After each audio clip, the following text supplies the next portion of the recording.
The untouchable True School Sports Empire proudly presents something the boxing games are missing. Hey, what's going on? It's your boy BT, and I came here to talk some boxing with the thousands of True School Sports subscribers. Now, guys, this is in fact the aftermath of me, Brendan Taylor, BT, True School Sports, getting absolutely positively exposed by Devin Haney and Takuma Inoue.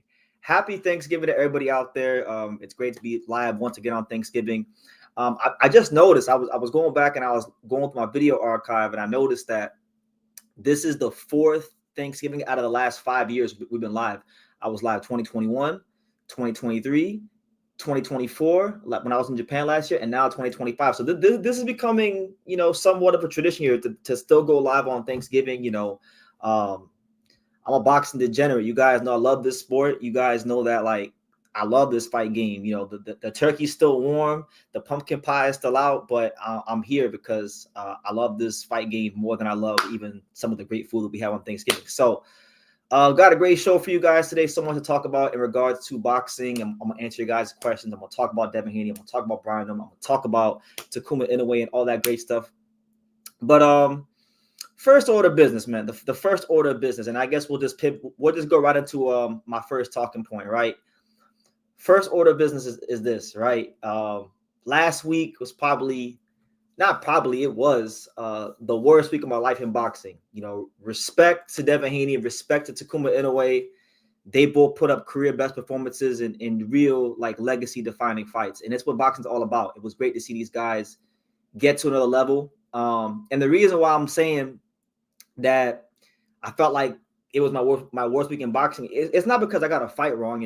I've gotten my fair share of fights wrong, but it's more so like I really stood on those picks. I stood on Brian Noman, I stood on Tension, and neither one of them delivered for me. So it was pretty ridiculous in my comment section.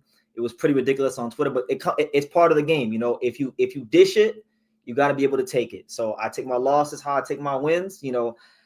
When I get a lot of these fights right, and I say that such and such was exposed, and this, that, and the third, well, guess what? That means I can get exposed too. So when I get exposed, it is what it is. So look, I'm gonna give y'all what y'all want. All right, I'm gonna give y'all what y'all want.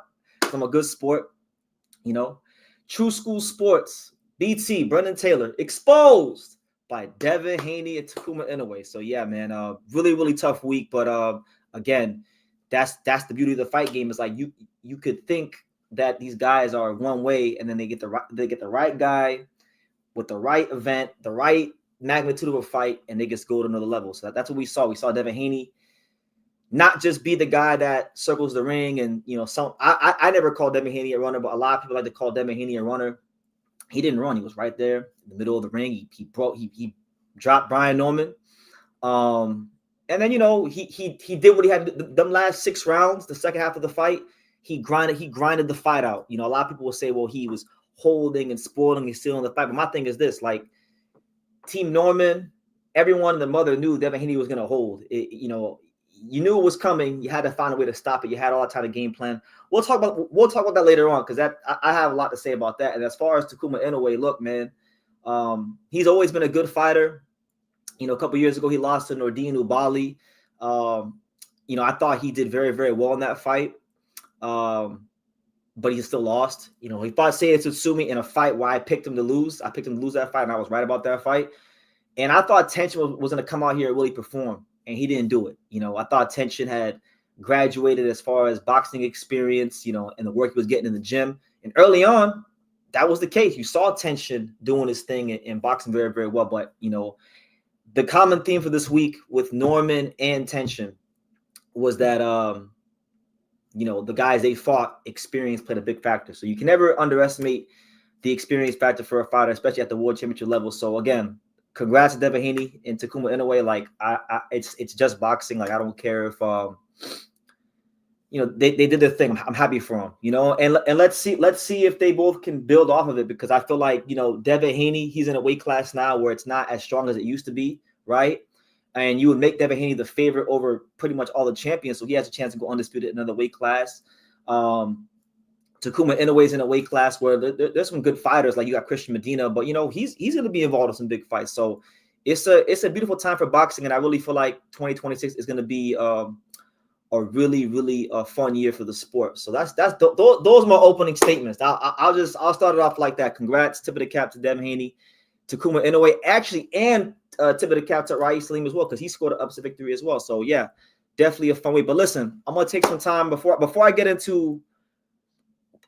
I got a comment from somebody, and I got some things I want to address because this person, normally I don't let comments get to me, but this person woke up a demon that's been asleep for a while. So I'm gonna get to this one comment here in a second. But before I do that, let me get to the comments here on the live. So shout out to everybody here. Make sure you smash that like button. Happy Thanksgiving. I hope everybody's Thanksgiving is going well, because like I know in my own personal life, like I've had years where, I'm not around family and I'm not excited for the holidays and these kind of things. And I know this is a very trying time of the year for people. A lot of people around this time, they commit suicide. They feel very hopeless. So if one of you 22 people out here feel anything like that on this Thanksgiving, then I send out my best to you and your family and just your overall well-being, because I know how tough the holidays can be for people. But anyway, let me go to these comments, man. We got a lot of comments here. Shout out to everybody here in the chat. I appreciate everyone showing love. My man Rob says, exposed. Yes, sir. Yes, sir. TSM Harder said, what's up, BT, and happy Thanksgiving. Good to see you, TSM. We got Josh in the building. We got my man Jesus in the building. Saludos to him. He said the man of the hour. Yes, yes. Thank you. True in the chat. Shout out to you. Yes, indeed. Boxing. I'm not upset with Takuma's win, unlike Devin Haney's win. I'm not upset with either of them. They're both in tough fights. They're both legacy-defining fights. You can't really be upset at Devin. Like, Devin did what he needed to do early in the fight to get out in front and make Norman chase the fight, and then he played the last 6 rounds just perfectly. So you can't get mad at him. There's 2 guys in the ring. Norman, I rated him highly. I picked him to win because I thought that he had the tools to do it. And unfortunately, he needs to go shopping up a little more. So that's the fight game for you. The boxing ring is the chamber of truth.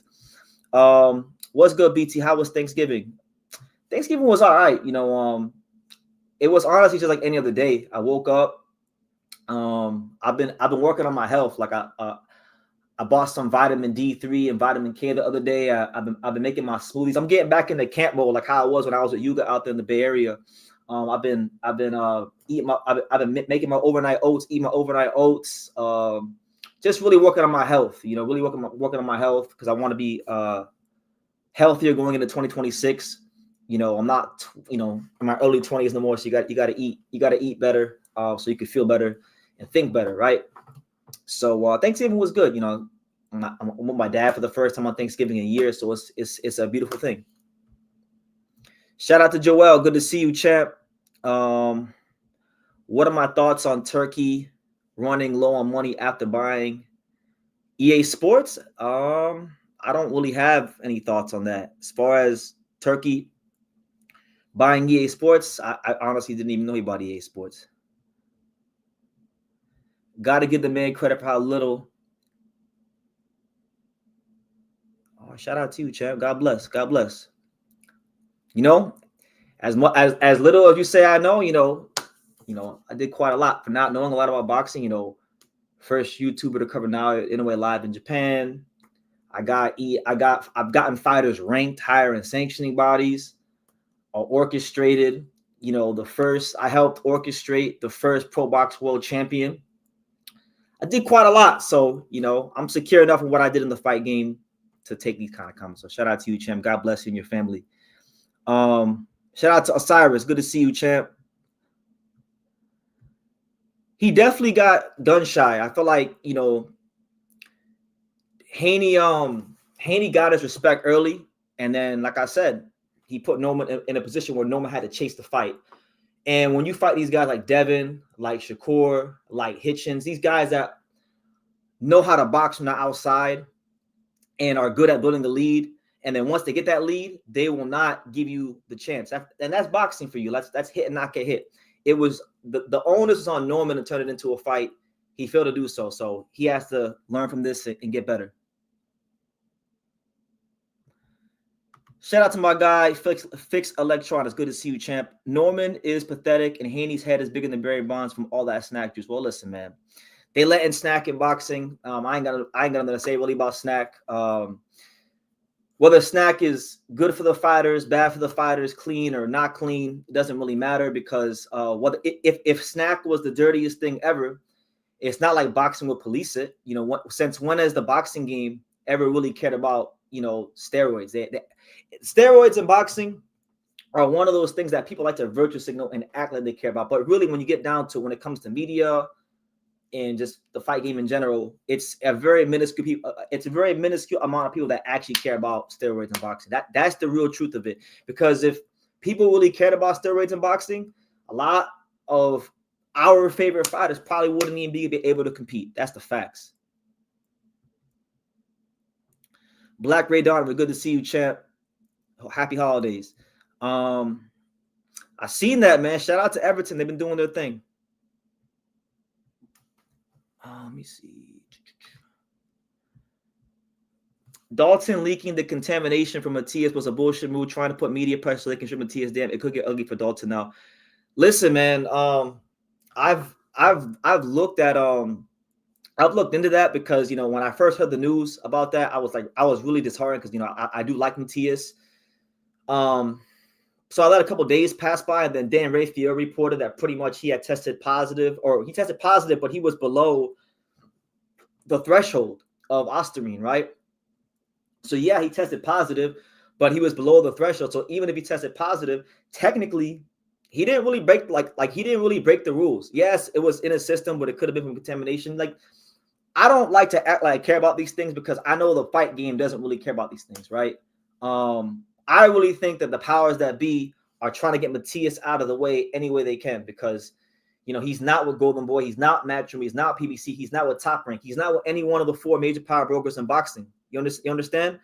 So they want to get him out of the way because, there's other guys in the division that have bigger promoters and they don't want to fight him. Not because he's a boogeyman and it's not because he's unbeatable, but because he's dangerous. He is a dangerous fighter. You have to acknowledge that much, that Matias is a dangerous fighter. They want him out of the way. And I always tell you guys this. I always say that in boxing, there's fighters that the boxing industry want to win, and then there's fighters that they could give a fuck less if they win or not. And Matias falls in the latter. So, yeah, I'm really intrigued to see what happens. They got to go to the B sample back and all that stuff. So I'm looking forward to seeing how all that turns out.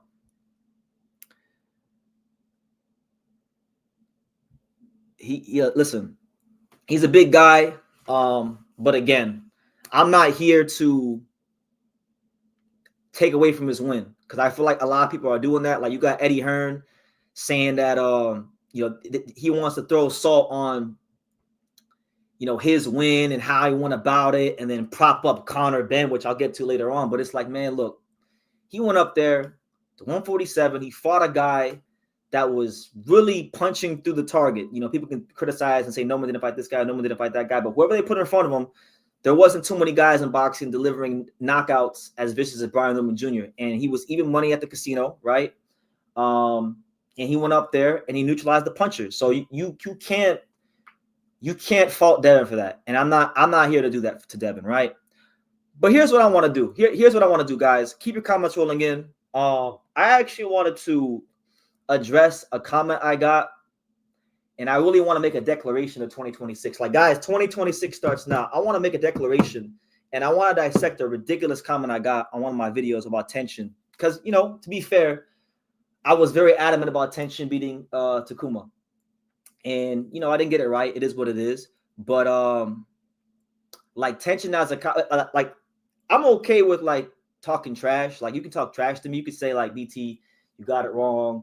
You know shit about boxing. I'm cool with that. I'm perfectly fine with that because I've done enough in the fight game to know who I really am, and I'm secure in myself, right? But what I will not do is have someone discredit 10 years and 3 months worth of work that I put into covering boxing at the highest level, in America, at the highest level in Japan, going to England, going to Nicaragua, just done tons of stuff in the fight game, right?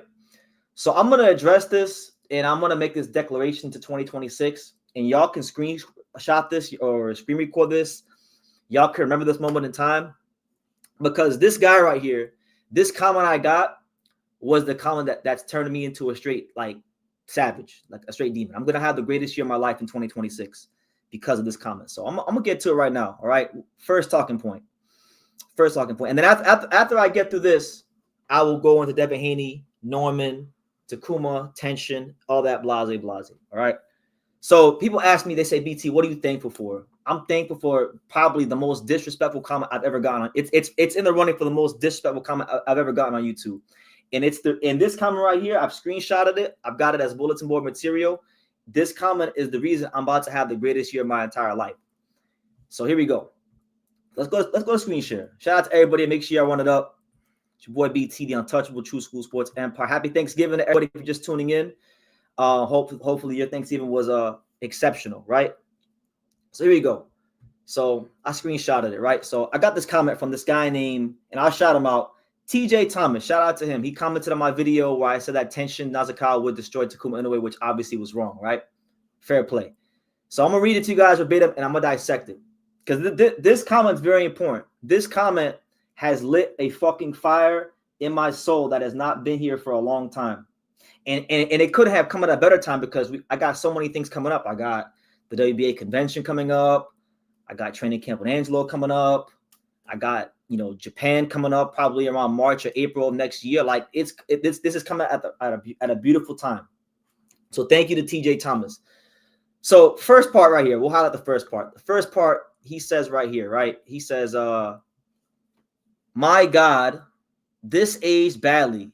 Keep telling yourself that Tenshin beat himself if it makes you feel better. Tell yourself that Shingo Inoue was the factor that got the win for Takuma and nothing else. Tell yourself that Takuma fought the fight of his life or basically woke up that morning with a horseshoe up his butt. When I saw this video the first time, I just shook my head because Tenshin was never going to win this fight. He's still too green in the sport of boxing, maybe one day. But 7 fights in, Takuma was too much of a step up. It was pretty obvious. Now, look, you can't get mad at that part, right? Because that's a boxing statement. And, there were a lot of people that thought Tenshin was going to beat Takuma. There were a lot of people that thought Takuma was going to beat Tenshin. It was one of those fights in Japan as well. That's what made it such a big fight. It was one of those fights in Japan that really moved the needle. All right? So I ain't mad at that. And by the way, what we're not going to do is discredit Shingo Inoue. Shingo Inoue is one of the greatest trainers in the sport. And I don't want anybody, especially this guy, to act like Shingo Inoue didn't play a role. Shingo Inoue doesn't get his flowers for the great work he's done making Naoya Inoue the fighter he is. And the Takuma Inoue doesn't have the athleticism of his brother. He doesn't have the punching power of his brother. And guess what? Shingo Inoue, in all his brilliance and all his greatness, has now guided him and trained him to become 2-time world champion. So let's not do that. Let's not say anything that even takes any credit away from Shingo Inoue, right? And I'm okay, so that's cool, right? Now, second paragraph, third paragraph. This is what lit the fire under me. This passage right here, guys, is what is going to be the determining factor, one of the determining factors in lighting the fire that's going to make 2026 the greatest year of my entire life. So thank you to TJ for this. He said, and I quote, I've always appreciated your passion, but you've always been more of a hopped up fan than a true boxing analyst. Nothing wrong with that, but you seem to be confused in that regard. Your bias always, because he keeps using that word always, your bias always creeps in and prevents you from being objective. Again, nothing wrong with having a fan channel, but you are most definitely not a boxing reporter or analyst.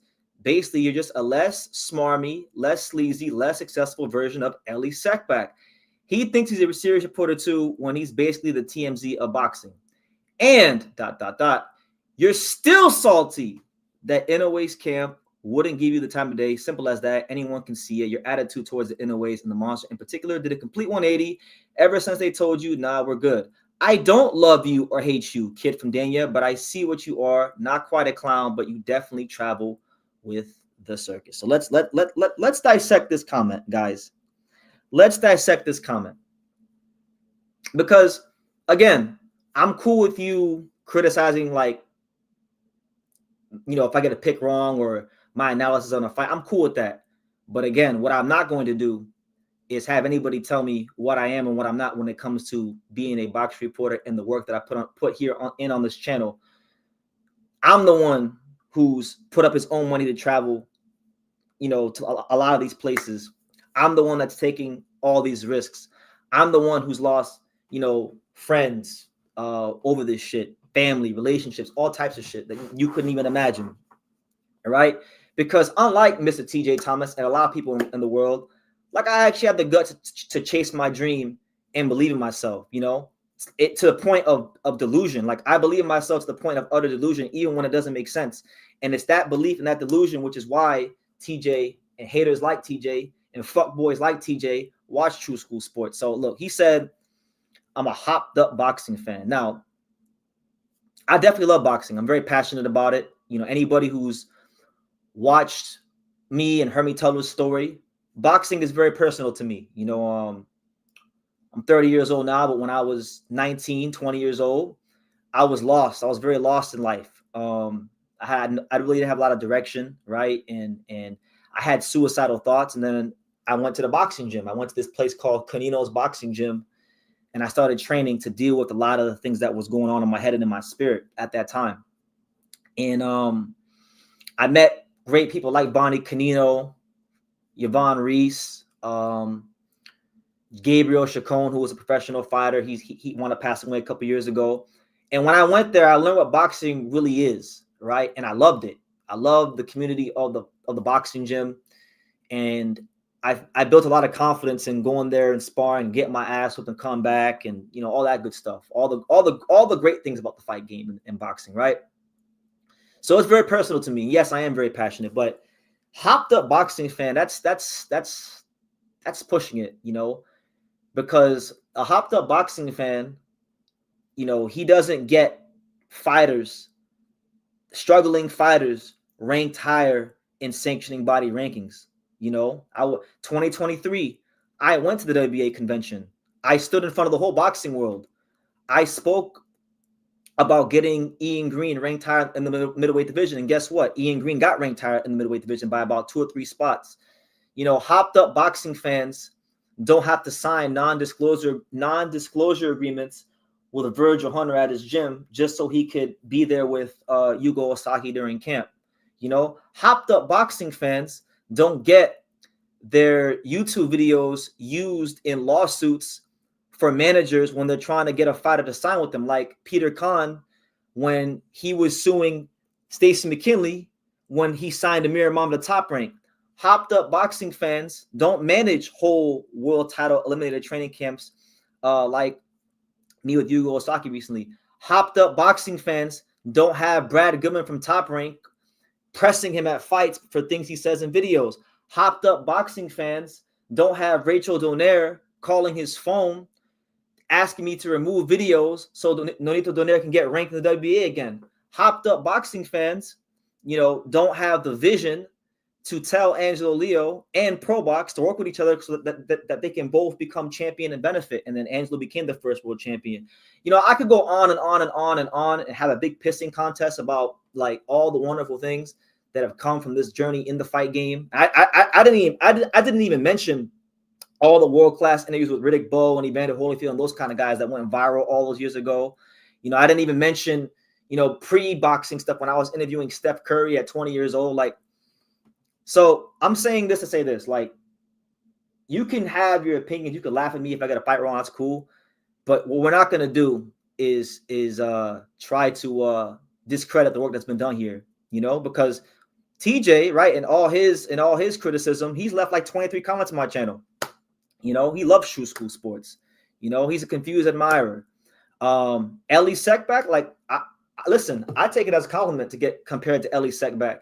Ellie Sekback paved the way for everybody who's covering boxing here on YouTube. Whether you love him or hate him, he was the first one here, right? Ellie Sekback, I think, should be in the Hall of Fame one day. And I'm no big fan of Ellie Sekback, but I respect, if people put in that work and make great content, who am I to discredit their work? Because I know what it takes. I'm in the field, right? But me and Ellie Sekback are not the same. We're not the same. And success is relative. I think I'm successful. I think I'm way more successful than Elliot and a lot of channels in other ways. You know, it's not all about numbers and views, right? Those are great things, but there's success is a very relative thing to the person. And really and truthfully, like Ellie Setback never got no fighter's ring tire. Like Ellie Setback is Ellie Setback. Brendan Taylor is Brendan Taylor. So yeah, no, I'm not Ellie Setback, and I'm very happy to be Brendan Taylor. Right now, as far as the last part, he said that I'm salty about the 2023 incident where I went to Naoya Inoue. I went to Ohashi Boxing Gym for the first time, and I didn't get an interview with Inoue. And at that time I was very ignorant to a lot of like Japanese culture, and how things are over there.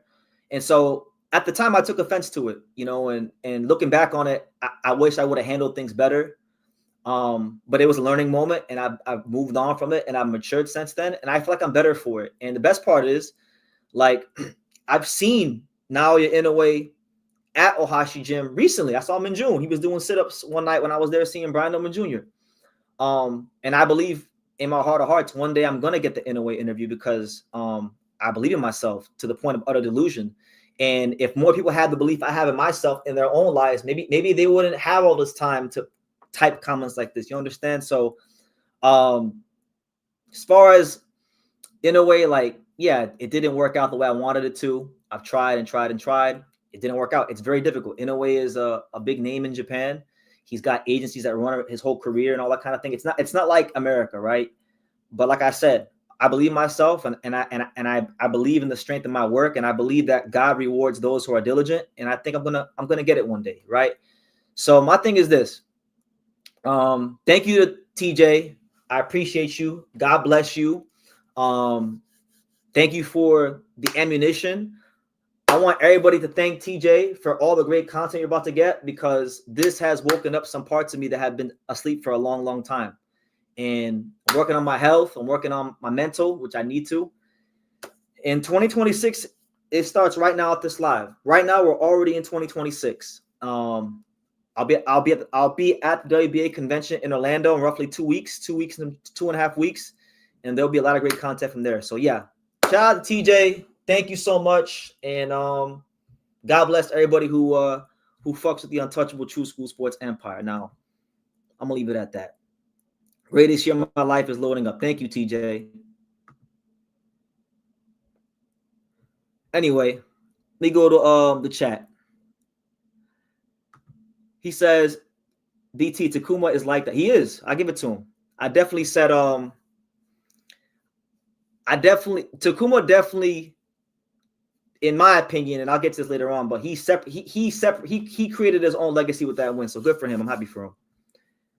No, history, you're good. You said Devin was getting sent to the Shadow Realm. Yeah, I did, and it didn't happen. So that's credit to Devin.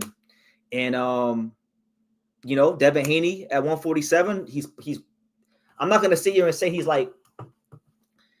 he's punching hard enough to get respect. Like, you can't just run up on Devin Haney and think you're gonna go ahead and come through the front door and just get on your front foot and back him up. That's not gonna happen.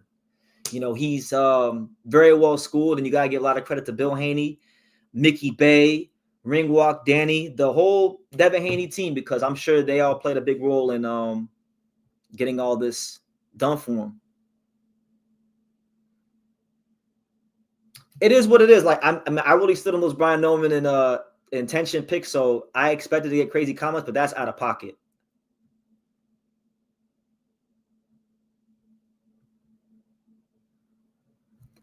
Yeah, he really did. Like, but it is what it comes with the territory. Like, a lot of people are miserable in the world. Like, a lot of people don't have guts to go after what they want. So when they see someone like me who, you know, continues to go after what he wants out of life, despite, you know, circumstances and things not going my way, and, you know, just whatever, something about me bothers them. You know, a lot of people are bothered by me because they don't have the guts or the belief in themselves to actually go what they want in life. So they say, you know what, fuck this guy, fuck BT, fuck True School, you know.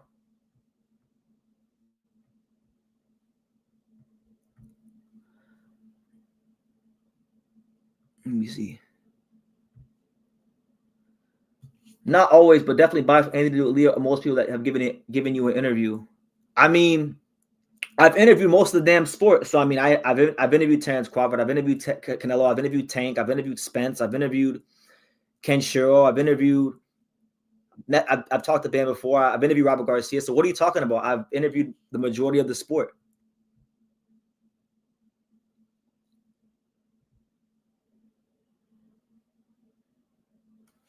He says he's biased. That's what I respect. Most content creators are biased and claim they aren't. We all have. Everyone has a bias. I try not to be biased, but everyone has a bias. Anybody who tells you, any of these content creators that tell you they don't have a bias are lying. I'm not gonna say no names, but you guys can take a guess for yourself. You name any channel, name the channel. I won't name the names, but like, I've been in the media room with a lot of these content creators in the MGM Grand for big fights, and I've heard them talk off the record about fighters they like and don't like.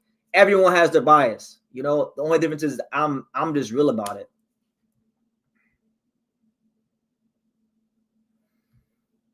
No, good for him, but I'm making a declaration. All right, 2026. This comment gave me all the ammunition I needed. Please pray for me. My mother passed. God bless you, Brennan.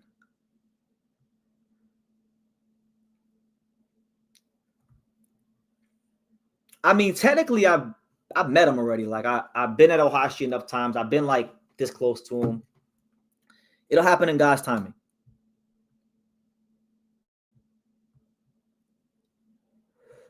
What will happen to boxing in America? That's a great question, man. I mean, boxing in America, like I don't want to say it doesn't exist, but it's not the capital of boxing anymore. It's everything's gone to Saudi. But I've always said I think Saudi Arabian boxing or boxing in Saudi will be a moment in time. I think I've said around 2030. I feel like that's when all this will end. So I still feel like we're going to be seeing the fights in Saudi and these kind of things, and investment in Saudi Arabian boxing, and then eventually the Saudis will pull away from their investment, and then all the promoters in America like Al Heyman and Top Rank and Golden Boy, they're gonna have to go ahead and really and truthfully like promote again, like actually promote. But for now, we'll keep seeing fights go to Saudi, so we'll just enjoy it.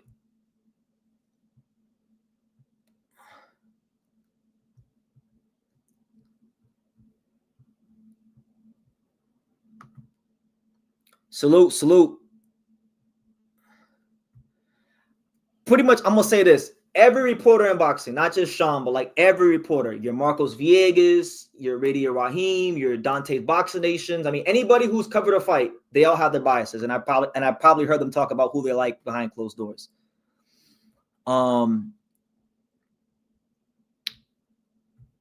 Angelo Leo versus Raees Alim. That's a good fight. Alim got a lot of people's radar with the Nakano fight. I like Raees. Raees has had a hard career, and like he hasn't been one of those guys where anything was handed to him on a silver platter. He's earned his way into the position, and I mean, I'm not sure when they're gonna fight. I would anticipate probably sometime next year, but it'll be a good fight when it happens. Lessons were learned in the ring that can't be taught. Norman Jr. will be back strong and more focused, and he showed grit and quit he showed grit and the no quit qualities that you would like in the champion. For sure. He just needs he just needs to just go back to the drawing board and get better. That's all it is. It's boxing. It's boxing in its life. We're all going to be working to improve in whatever, like no matter what you do in life, whether it's me here on YouTube or Norman with boxing, or you in your own life with your families, like people are going to have to work the whole entire life to continue to improve. So it's no different with that. But anyway, guys, look, I want to say this when it comes to Devin Haney, right? I want to give Devin Haney his flowers because people like BT, you was hating on Dev. You picked against Dev, right? I want to give him his flowers, man. I want to give him his flowers. And this is not coming from a delusional place. This is not even coming from a place of like, I'm not jumping on any bandwagon because Devin Haney's like, he's still not one of my favorite fighters. Like I respect him, but he's not like a favorite fighter of mine. Like I'm not like a big Devin Haney fan, but I'm man enough to give a guy his respect when he does what he has to do in the ring and handles business, right? And I'm going to say it like this. I said it in one of my YouTube shorts. I'll say it now in a more extended form. Devin Haney has surpassed Shakur Stevenson. I feel like he surpassed Teofimo Lopez, and he surpassed Gervonta Davis at this moment in time. That's the truth. And I say this as somebody that, like, I like Teofimo more than I like Devin. I like Shakur more than I like Devin. I like all those guys. I like watching pretty much all those guys fight more than I like watching Devin fight. You know, except maybe Shakur. Shakur and Devin, I might actually like. It might be even when it comes to those two, but I like more aggressive fighters, right? But like, first of all, to rebuttal anybody who will say Teofimo Lopez, because I've already had people on that YouTube short try to say Teofimo Lopez because he beat Josh Taylor Lomachenko, and that's fine. But Devin Haney, technically on paper, like, even if you thought Lomachenko won, he has a win over Lomachenko too, right?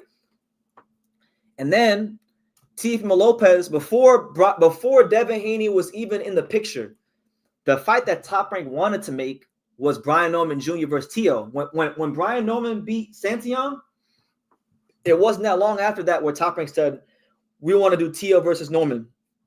And Tio declined. He said, no, I don't want to do that fight. He turned it down. So that could have been Tio. Like, everything Devin did, Tio could have had that chance first. He passed on it, right? Thing about it too is, like, okay, Tank, I like Tank. Fun fighter. Been good for the business of boxing, but, you know, it's like getting him to fight anybody that's a big name is like pulling teeth. He don't want to do it. Shakur Stevenson, amazing fighter. Love Shakur Stevenson. Great technical fighter. Probably the best technical fighter in the entire sport of boxing. Shakur Stevenson hasn't, like, he's the 3-division champion, right? He's supposed to fight Teofimo Lopez next. So maybe you could say if Shakur beats Tio or Tio beats Shakur, then you can make an argument. But right now, I just feel like, you know what? Give Devin his due. He went undisputed at 135. I don't care if he fought George Kambosos Jr. and you think George Kambosos Jr. wasn't shit. George Kambosos Jr. beat Teofimo Lopez. So it's Tio's fault that Tio wasn't in line to fight Devin. That's just the truth, right? Devin, and it's like it's revisionist history now. But Devin signed a very unfavorable contract to go to Australia 2 times. I'm telling y'all, because I've been around these fighters. I know how they are. I know how a lot of them are. I don't care how trash you think George Kambosos Jr. is. Most of these fighters are not going to sign a contract to fight a guy 2 times in his hometown, like Devin did. And he did it, and he won both times. And he won both times with no controversy. So you got to give him his respect there. Regis Prograis, you know, I picked Devin to win that fight. I thought Devin was going to win that fight, and I picked him to win quite comfortably. And he won even more. He won even more comfortably than I thought he would. Dropped him a couple of times. Probably, you could say either Norman or Prograis is his best performance, but it's in the running. Great performance. I just feel like, look, man, it comes to a point where you may not like a guy's style. You may feel like he's negative. You may feel like, you know, he's bad for boxing with his style. And I'm speaking to people that are still being down on Devin Haney even after the Norman fight. But it gets to a point where it's like, man, you got to give a guy his flowers. This fucking sport is hard, guys. It's hard. It's really, really hard. It's hard to win 1 world title. I think Devin Haney's won like 7 world titles. He's been undisputed. Shakur Stevenson has not been undisputed. Teofimo Lopez, you could argue, you know, some people say he has been undisputed. Some people say he hasn't. But either way, if you remove Teofimo Lopez, let's just say you remove Teofimo Lopez 135, his whole 135 run out the equation, and you just compare what he did at 140, just basically after Lomachenko, he hasn't done a whole lot. Let's be real. Like, he hasn't ever really, apart from Josh Taylor, I'll give him credit for Josh Taylor because that was a great win. But apart from Josh Taylor, I feel like Devin has had a better career. Like, from that after Loma, from Teofimo after Loma to now, Devin has had a better career than Tio. And I like Tio. Like, if I was ever going to be biased, because people like to accuse me of being biased, man, Teofimo Lopez is from South Florida. I don't care what you say. He trained at Davey Powell. He's a product of the South Florida boxing scene. If there was a fighter in boxing I should be biased as fuck towards, it is Teofimo Lopez. And I'm not. No, Devin Haney deserves his flowers. The guy went up to 147. He neutralized the best welterweight in the division, and he beat the guy. All right, let's keep it a spade. He beat the guy that was off for the Brian Norman fight first. That Top Rank wanted to put Brian Norman in with Teofimo Lopez. And Teofimo Lopez decided that for whatever reason, you could say Brian Norman wasn't a big name. You could mention money, but just like Teofimo Lopez did with Matias, he found a way to not fight Norman, and that's the truth. And as far as Shakur Stevenson, he's never been undisputed. As great as Shakur Stevenson, he's never been undisputed. So I just feel like you could have, it's okay to have a preference, which I have preferences. We all have preferences as far as styles. But right now, Devin Haney, from that whole crop, that T.O., that Shakur, that, he's right now, he's the best. And the crazy thing is, right, see, like, I didn't even talk about this, but I'm going to talk about it now. Because I didn't want to talk about this because going into the Norman fight, because I'm really just tired of talking about Jaron Ennis. I'm waiting for Jaron Ennis to fight Virgil Ortiz. If he's not fighting Virgil Ortiz or like a Bakram, I don't really care about what Jaron Ennis is doing, right? So I didn't talk about this, but the only reason the Norman fight got made, why it was even an option, is because Devin Haney was trying to fight Jaron Ennis first. That was plan A. He tried to fight Jaron. It sounded crazy to everybody. Wow, Devin's fighting Boots. Yes, he was trying to fight Boots. And what happened? Why didn't the fight happen? The fight didn't happen because Matchroom Boxing, Eddie Hearn, and all parties involved on that side, they said, we want to fight Devin Haney at a 152 catch weight, right? Now, look, Devin Haney is a big guy. He rehydrates pretty high in weight. But like Devin Haney, at that point, Devin Haney had never competed in the welterweight division. So if a guy is coming up from the 140 division and he's never fought at 147, why are you trying to make it at an extra, was it 4 or 5 pounds? Even if, and you could say like Boots, Boots is trying to get the best situation for him because apparently he was weight drained and this, that, and the third. But it's like, man, look, everyone always says Jaron Ennis is being ducked and avoided. You had a guy who was willing to fight you and your team botched it, which is why he went down to the next best guy, which was Brian Norman Jr. So look, man, I've had my level of indifference towards Devin Haney over the years. His fan base sometimes is unbearable, but you know what? Respect to him. He goes out there, he fights the top guys. He does what people say they want fighters to do. And I feel that should be honored. That should be honored at this point. At this point, like to me, after the Norman fight, if you are still talking down on Devin Haney, then you are a miserable person. You need, like, I'm not saying you can't. I'm not saying you have to like him. I'm not saying you got to enjoy his style. I'm not saying go buy DHP merchandise. But if you can't at least acknowledge him as one hell of a fighter, a fantastic fighter, a pound-for-pound fighter, then you're a miserable person. And you have some internal things you got to work on. So I look forward to seeing what Teofimo and Shakur and Tank are going to do. I don't think Shakur Stevenson will ever go as high as 47. And if he does, I don't think he'd fight a puncher like Brian Norman Jr. I don't. He has a pretty good manager in James Prince. I don't think they do that, to be honest with you. Teofimo Lopez, he had his chance. He didn't fight Brian Norman Jr. And Tank is not a big guy to even go up that high. So I really feel like Devin Haney, guys, he might be able to go to 54 and do something. Like I really feel like he might. He might. People say like Xander Zayas. I've seen people talk about the idea of Devin Haney going to 54 to fight Xander Zayas. That'd be a big fight. Why not do that if the opportunity presents itself? Good for him, man. He's 27 years old. I think at 27 years old, he has, and I'm gonna stand on it. Like I said it before the fight, I'm a man of my word. I'm not like a bitter person. I'm not a bitter, miserable person like a lot of people on the internet. I said it before the fight.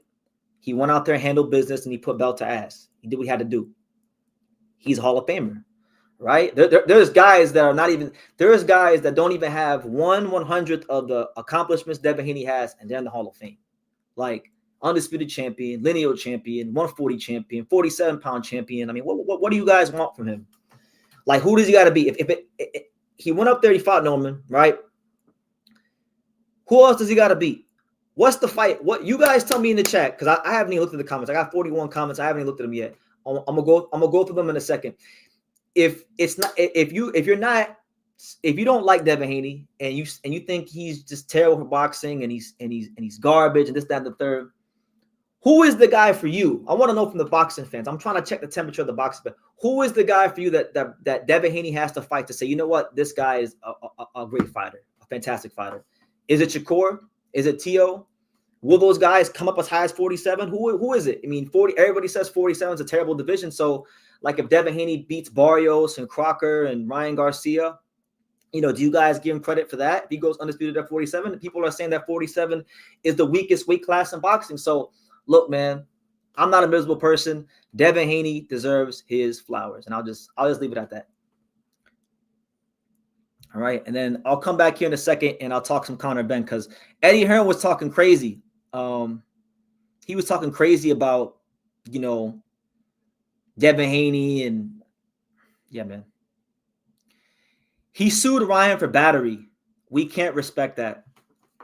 I hear you, bro. I hear you, but at the end of the day, like, I get it, and I understand people like, okay, well, he should get it back in blood and be like Miguel Cotto or Margarita, which is fine, but at the end of the day, like, he's got a team behind him, and I'm sure he got advice from his team to do that, and that's what he decided to do. I mean, at the end of the day, when you think about it, right, there was a purse bid. There was a purse bid for Devin Haney to fight. He was ordered to fight Sandor Martin, and he got offered an incredibly low amount of money. And part of the reason why he was in that position to get offered that money was because he was coming off of getting beat up by Ryan Garcia, who did test positive PEDs, right? So, and by the way, let me remind y'all again, for those of you saying, oh, BT, you don't know boxing, I had the most accurate prediction of in-boxing media for that fight. I had Devin Haney winning by disqualification. The fight was ruled a no contest. No contest, disqualification. That's pretty damn close. Nobody else had that prediction. So I want to get that out there. But to each his own. To me, Devin Haney reminds me of Tom Brady. Not the most talented, but he finds a way to win.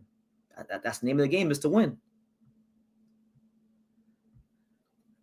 Everybody is scared to fight Boots. That's not true. That's definitely not true. How can you say everybody's scared to fight Boots if Devin Haney with no fights at 147 was trying to fight Jaron Ennis, and it was Jaron Ennis's team that were putting extra stipulations to not everybody's not afraid to fight Boots. Is Boots a great dynamic talent? 1000%. Is Boots a box office talent? Yeah, he's the truth. I like Boots Ennis. I think Boots is great for boxing. And I think Virgil Ortiz is going to be great for boxing in America, just as long as they have the fight in America. But everybody is not scared to fight Boots. I'll tell you that right now. Teofimo Lopez or Devin Haney takes advantage of all of Teofimo Lopez's missed opportunities. Tio always fucks up his own momentum. And there you go. That goes back to what I always tell you guys. I always tell you guys, these fighters, every fighter is only as good as their team. And I've always said, and I've always given Bill Haney his flowers for the great manager I think he is. Bill Haney, to me, and people may disagree with this, but I think Bill Haney is a Hall of Fame boxing manager. You know, you could say, well, oh, he only managed Devin. Well, that's a pretty damn good person to manage. I mean, he might have managed other guys, but like to take Devin from a kid from scratch to a 7-time world champion, undisputed, all that blah. I feel like Bill has played every hand right on the management side. I'm gonna tell you guys, it's so hard. It is so hard. There's so many things that people don't see that boxing managers got to go through. Like me, I've been blessed over the years. I've seen guys like Peter Kahn and amongst many other managers. I've seen a lot of great boxing managers and what they've had to go through. And so when you see these managers guide a fighter to a world title, you know, Mike Altamora, these kind of guys, you got to give them their due. You play the wrong hand once in boxing, one false move, that's it. You know, your fighter's market value gets demeaned. You know, you guys watch boxing. You guys know how unforgiving this sport is. So, yeah, Teofimo Lopez, Devin Haney just eating off his mistakes. Yeah, pretty much. I agree.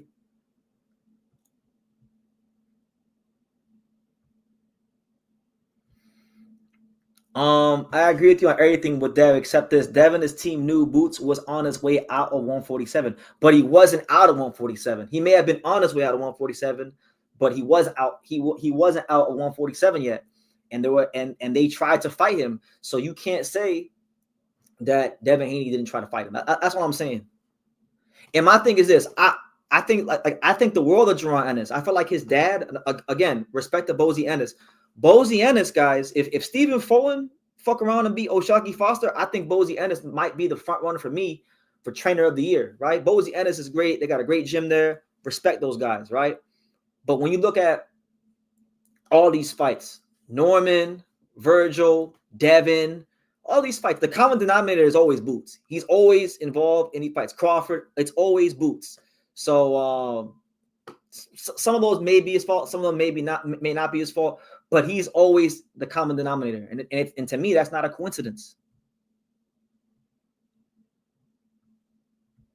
The reason I talk down on Devin Haney is because him and his dad are not so very good people.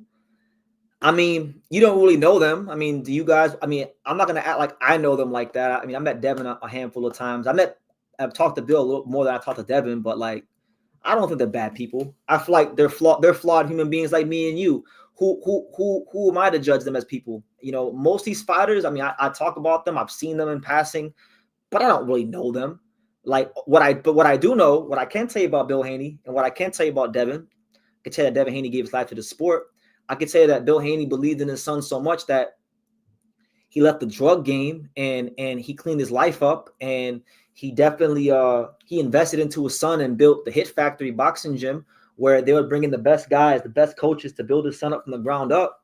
And anybody who invests himself, like one thing about me, because I've done it in my own life, covering boxing and covering like not even, but even when I was covering basketball, like when I was 18 to 19 years old, one thing about me, anybody who puts their money where their mouth is and invests in themselves, they got my respect. Like, you got to, especially in a sport like boxing. So, I mean, I get it. We all see what they say in the media, and there may be some things that rub you the wrong way, but I respect anybody that invests themselves.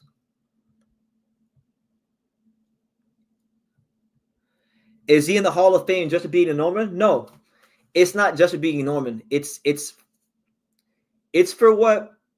It's the collection of, it's the body of work. Undisputed at 135, right? And whether you like it or not, I mean, I personally thought Lomachenko did enough to edge it on Devin Haney, but it was a competitive fight, and Devin got the nod. So when you talk about Hall of Fame, it's on paper. Like, he has a win over Lomachenko, right? So 135 undisputed. He beat Lomachenko. Regis fight, right? Like, became a champion at 140. And then he, for the first time in his career, he went up. He fought a guy who was 28-0, like 24 knockouts. I believe 24 knockouts, 23 knockouts, something like that. One of the biggest punches in boxing, and neutralized him. Three division champion, 7-time world champion, undisputed, lineage. Like, sounds like a pretty strong case to the Hall of Fame for me.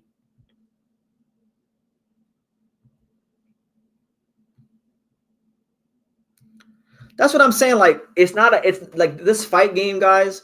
You got to understand, a lot of these fighters, they don't come from squeaky clean backgrounds. You know, they don't. And it's hard. I'll tell you this. It's hard. It's hard when you're like a top fighter and you're like getting a lot of attention, like a Devin and a Ryan. And everyone's telling you you're great and you're getting a lot of money at a young age. There's a lot of temptations out there for these young guys to get into trouble, right? So like Ryan Garcia is no saint. Like he has a checkered past. We all got a past. I don't really care about that fight, but you know, it'll happen and Devin will win.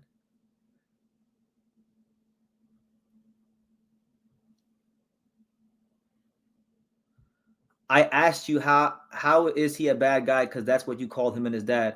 When did I call him and his dad a bad guy? I don't remember calling them a bad guy. I may have said, like, you know, I don't think he's as good as the Haney fan base makes him out to be, but I never ever call those guys bad people. I've met Devin and Bill in real life. Like, so I've never had any reason to call them bad people. But people may be rubbed the wrong way by how they act in the media. That's on them. I'm only speaking for me. Bill has a mind for matchmaking. He's definitely instrumental in Devin Haney's success. Plus, we can't forget that. Exactly. Like, everyone's talking about Canelo and Crawford. That was one of the biggest fights of the year. It was Bill Haney that told Crawford. It was Bill Haney that was in the Top Range gym that said, "Hey, bud, you should go fight Canelo." And look at what that done for Terence Crawford's career. Terence Crawford is now a solidified all-time great. He's a guy that really and truthfully is in the discussion for the greatest fighter of our lifetime, right? 3-time undisputed, all that blase. So my thing is this: you give people their due. Like anybody who puts their money where their mouth is and invests in themselves to pursue what they want, and it pays off and they do things, you gotta give them their credit.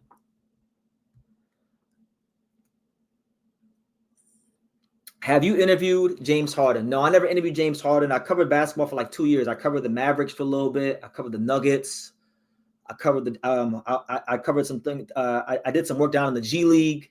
Biggest NBA players I ever interviewed were Steph Curry, Vince Carter, and Kemba Walker. I would say those are probably like the big three as far as names. And that was back when I was like 18, 19. I had my little $70 Sony camcorder. I don't know what the fuck I was doing, but it was a great time. That was like college for me. Whining about drug tests and steroids while you're swallowing snack products by the air makes you a bad person. I mean, look, man. I've told you guys many times before. Victor Conti, God rest his soul. I'm not here to talk down on his name. He had a very checkered past in the sport of baseball and with Shane Mosley. I know all about Victor Conti from baseball because baseball was like one of my favorite sports. So, it is what it is there. And then we all know Angel Memo Heredia. These guys are allowed to be around the sport and they have a very checkered past. So by allowing them to be around the sport, the boxing industry and world is already saying, you know what? We don't care if these guys may be giving these fighters substances that could beat these drug tests. We're going to let them be in the sport, right? So, but yeah, a lot of the snack fighters tend to accuse other guys of being on steroids while, they're taking Victor Conti supplements. So, I mean, I get it.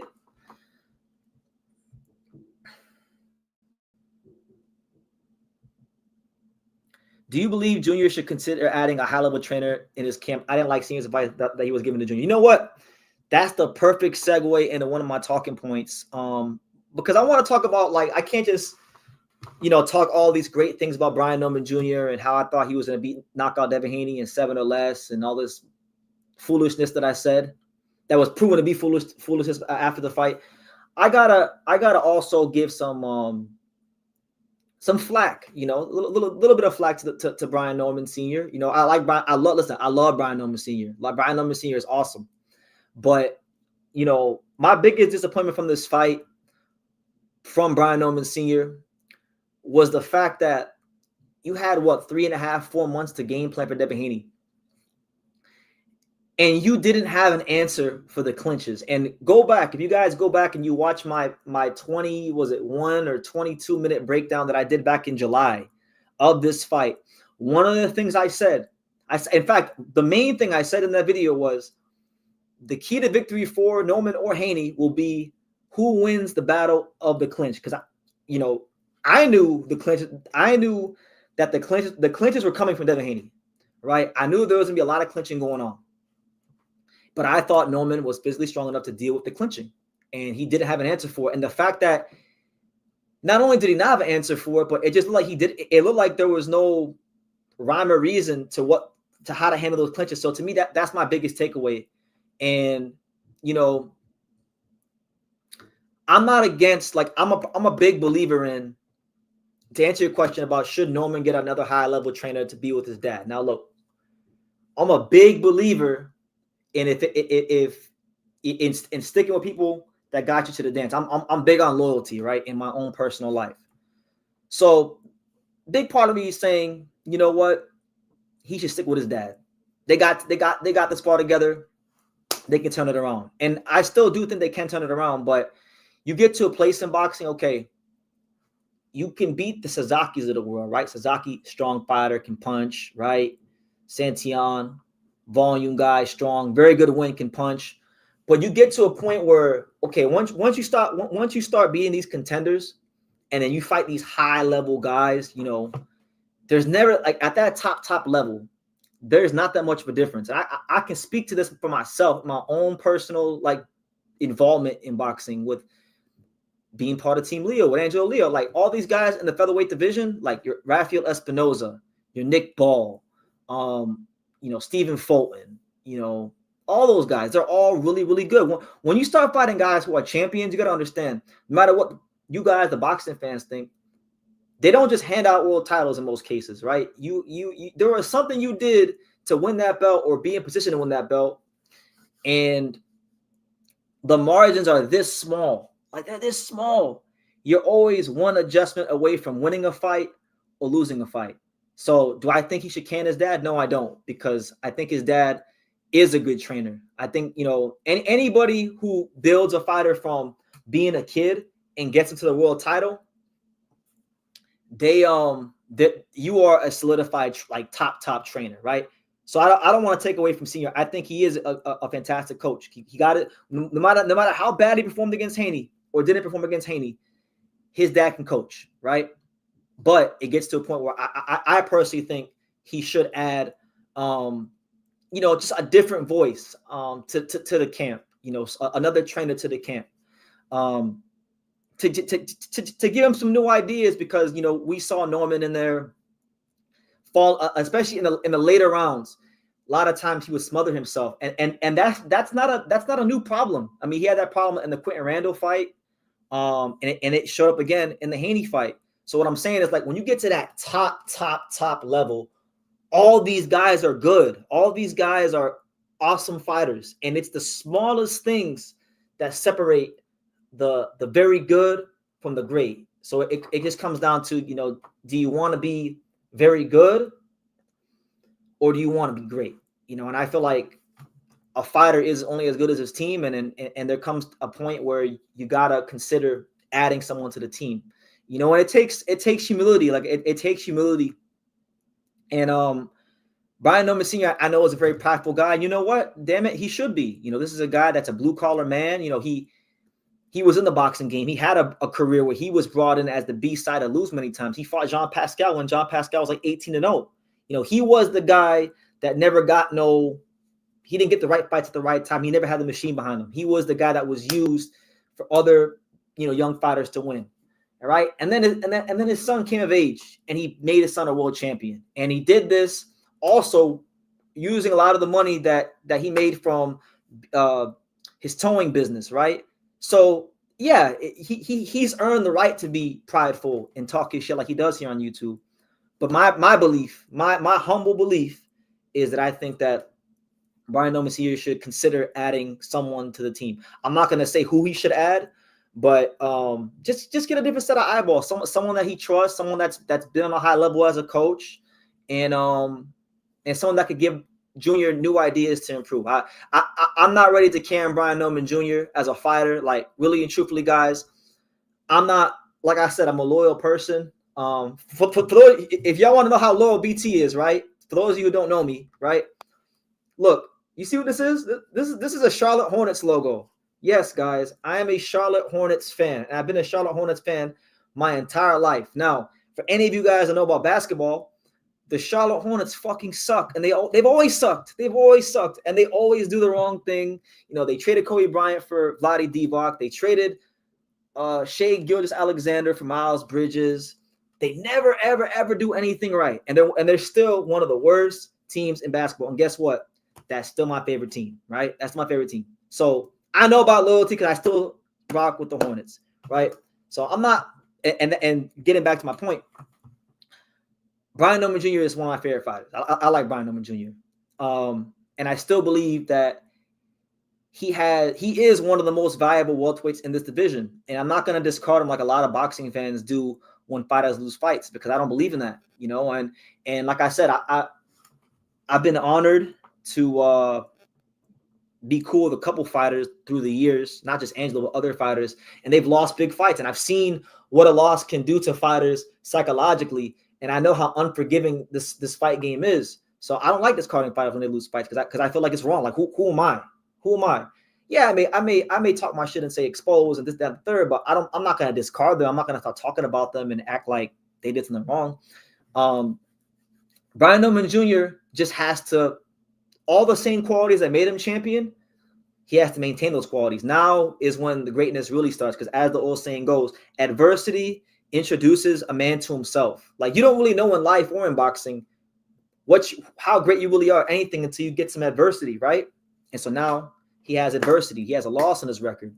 And there's a lot of good fights out there for him. You still got, you got Rohan Polanco, you got Stanianis, you got Karen if they want to go down that route. That you got Giashov. Like, there's good fights. There's good fights to be made. Tiger Johnson, another top-ranked guy.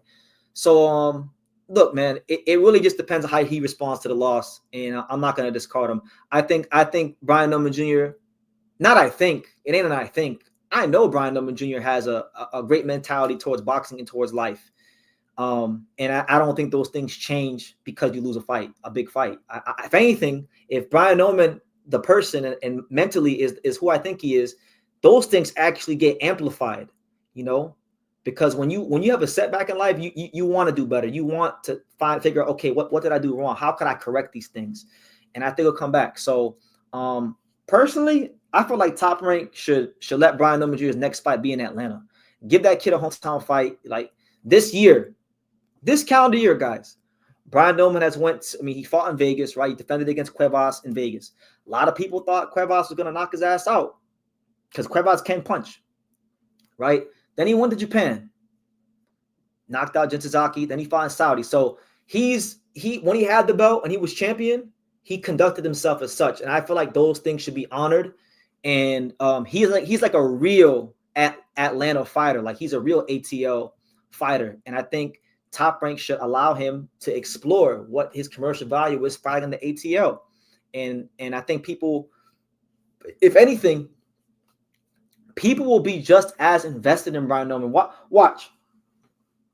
When Brian Pillman Jr. have a fight signed, people are going to be very eager to see, okay, how does Brian Pillman respond to the loss? Because people love a good redemption story. It gives people inspiration in their own lives. You understand? So I feel like, you know what? Brian Pillman Jr. is still a very valuable welterweight. He can still come back. Brian Pillman Sr. is still a fantastic trainer. And but I do think I do think he should consider, adding someone to his team, not to take away from his ideas, but to give some new ideas and make Brian Pillman even better than he is, because he still has a lot of talent and potential, and he's still 24, 25 years old. He's still a very young guy in the sport. His best boxing is in front of him if the whole team handles it right. So that's why I stand on the matter, and I'm not discarding Brian Pillman after a loss. So I'll leave it at that. But shout out to everybody here.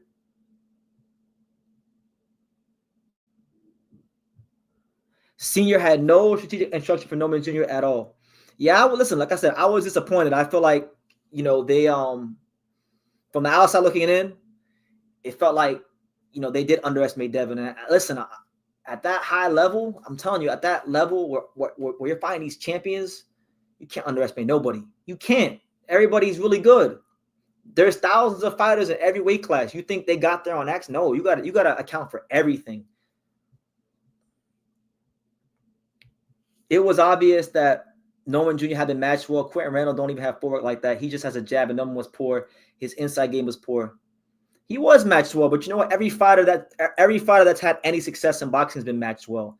Takes a village to make a great career for a fighter. So I'm not gonna really play into that too much. As far as the Randall fight, Randall fight wasn't really a good fight, but I'm gonna stand on what I said before the fight. Randall makes everyone look bad. There's nobody who's ever fought Quentin Randall that looks remotely close to good, because Randall is taller than Devin. He's 6'1". He has a long ass jab, and he's patient as hell. Like, he's not going to give you a lot of openings. He's a really, really patient, really poised, really just professional on the outside. So that's what it is. Senior did tell him to stop smothering and get back on that jab. Yeah, but I mean, I don't know. That's what I'm saying. Like, there's a disconnect. Like when fighter and trainer are not in unison on fight night, there's a disconnect somewhere. I'm not going to see and act like I know where it's at, because I'm not in camp with them, and it's not my business. But I'm saying, like, there's a disconnect somewhere. And I just feel like, I do think Brian Pillman Sr. should still be an active part of his son's career, because Whether people like him or not, he did get him to this point, and you got to respect that. But like I said, Devin Haney, look, this is where you got to give Bill Haney some credit, because Bill Haney, right? Bill Haney, I had him on. I interviewed him like 5 years ago on this channel when I saw him at the Demetrius Andre Luke Keeler fight.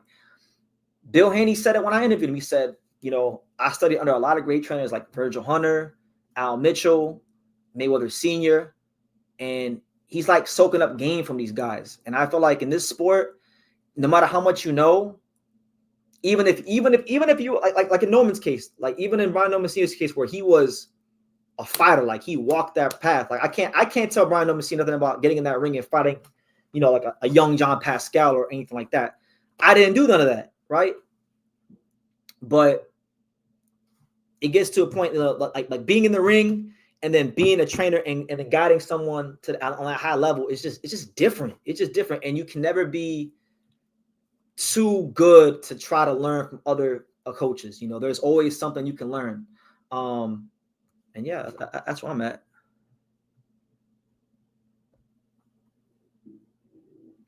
Devin is good at that shit though. By the time you realize he ducked, he's already got you up under your arms. Yeah, he's really good. Like again, you knew it was coming. You watched enough fights. There was no answer to stop it. So I mean, there's a million fingers you could point. At the end of the day, on that night, it wasn't good enough. Buzz City BT, were you a Bobcats fan? Was I a Bobcats fan? Let me show you something. Hold on. I'm gonna find it. Was I a Because, like I said, in life, I'm a very loyal person to my friends, to just a lot of things. And anybody who supports this damn team, you got to be loyal. We don't have nothing to cheer about. Melo Ball is turned into a bum. Teams like 4-14 or whatever it is. Like if you're a Hornets fan still, you're loyal. But you asked, was I a Bobcats fan? So hold on. Let me go find a picture. Was I a Bobcats fan? I'm gonna show you something. Was I a Bob? I'll have to go on I'm gonna find a picture on Instagram. But yeah, to answer your question, I was a Bobcats fan. I was a Bobcats fan when they had Gerald Wallace, Melvin Eli, Primoz Brezic, Jason Capono, Jason Richardson. Who else? Tyson Chandler, Tyrus Thomas, DJ Augustine, Ghana Chop, all them guys through the 7 and 59 year and all that stuff. Yes, I was a Bobcats fan. So nobody can question my loyalty when it comes to anything in life. Because if you support this damn team, you're loyal.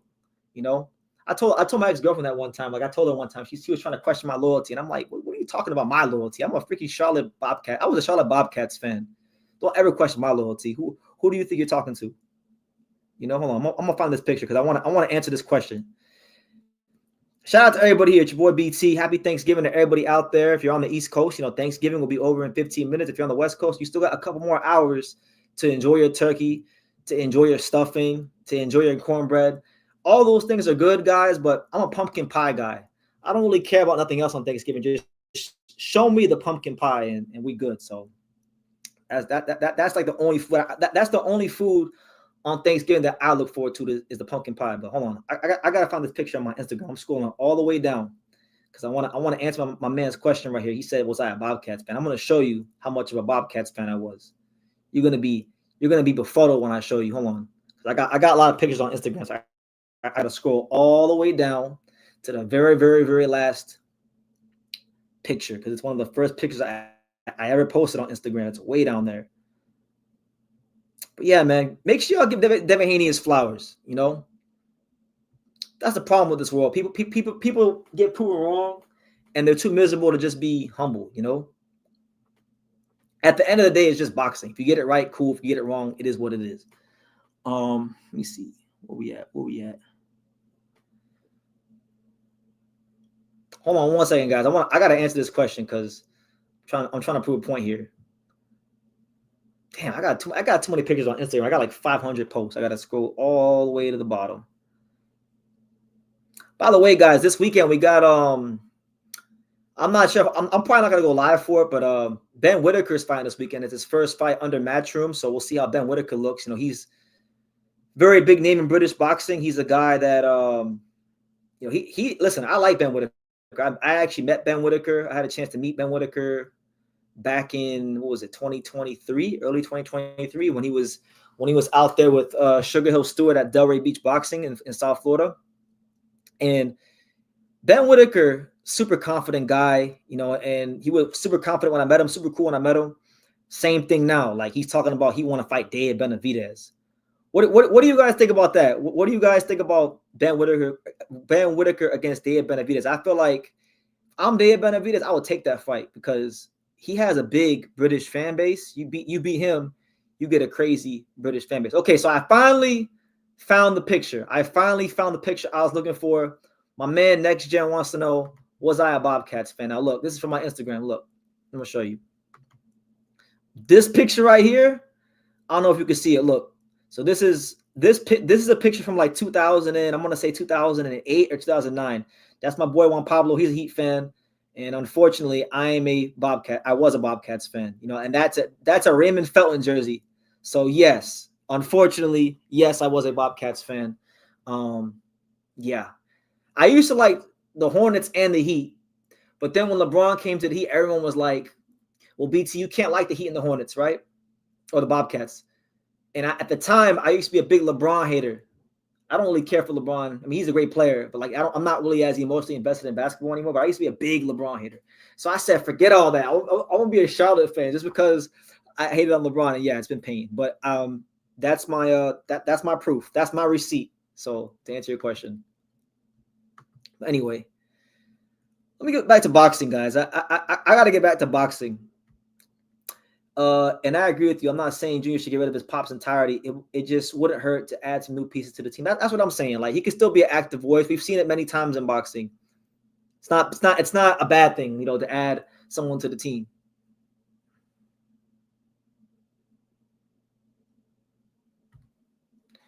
Jin Suzuki's coming back February. Also, two boys at the gym lost last night. Well, hey, shout out to Hachiochi Nakaya Boxing Gym, and hopefully they start developing Jin's like boxing. He's not getting rid of his pops. I don't think he should.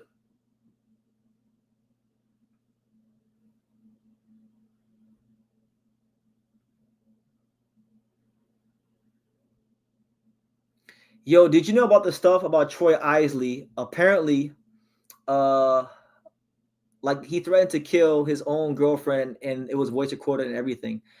I didn't know about that, and truth be told, like, I don't like talking about fighters and their personal life. I feel like, I got my own skeletons in my closet, and this is a boxing channel. Unlike what the guy said earlier, that was hating on me, that was saying I was hopped up boxing fan. This is not the TMZ in boxing, so I don't talk about like Tank beating these girls up and going to jail. Like, I'm here for the boxing. But listen, I tell these fighters all the time, like, you got to be very careful what women you allow in your life, because these women will drive you nuts. Straight up. Big Al Jefferson had us turn up for a couple of years. Yeah, I actually interviewed Al. I interviewed Al Jefferson when I was like 18 on this channel. It's on the channel still. Big Al was the truth. Did his thing. Michael Kidd Gilchrist, a straight can, no jumper.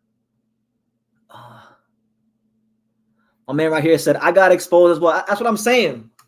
Don't be humble, guys. It's just boxing. Like, there'll be another fight. You will get one right, and you'll look like a genius. Truth be told, whether you get it right or wrong, nobody knows what the fuck they're talking about, because nobody really knows fully what's going to happen in a fight, even if they say they do. I just talked about the fights this weekend. Frazier versus JKV, Elijah Pierce, and Justin Paulo fighting too. As far as like Frazier Clark and that guy TKV, I'm not gonna lie to you and act like I care about it. I don't. I mean, it's a good little British fight. TKV is a hothead, and he's really, like, I remember when he fought, what was it, Adelaide? Adelaide had a really dirty fight. But I am excited about Elijah Pierce. Pierce is a good fighter. He's in a WBO eliminator fight against Lorenzo Parra, and I feel like he wins that fight. Boom, he's Espinosa's mandatory, so that'll be pretty cool. Parra's not a bad fighter.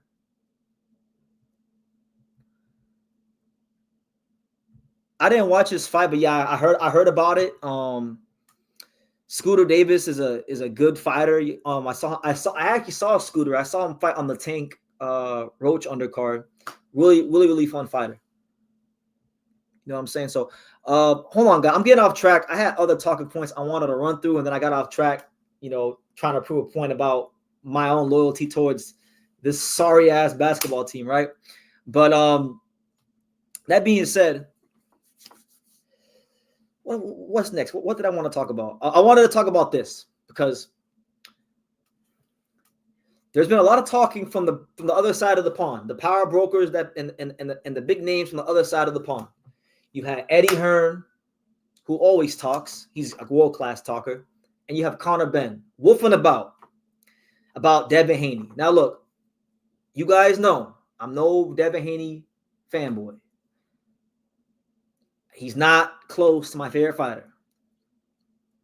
But Conor Ben is literally like not even close to the level of Devin Haney. He's never even, like, really and truthfully, guys, like, and I like Conor Ben. I've had a chance to interview him on multiple occasions. I don't wish anything bad on him, but it's just speaking boxing, right? Talking boxing.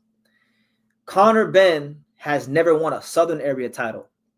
Conor Ben has never won the British Commonwealth title. Conor Ben has never won the British title.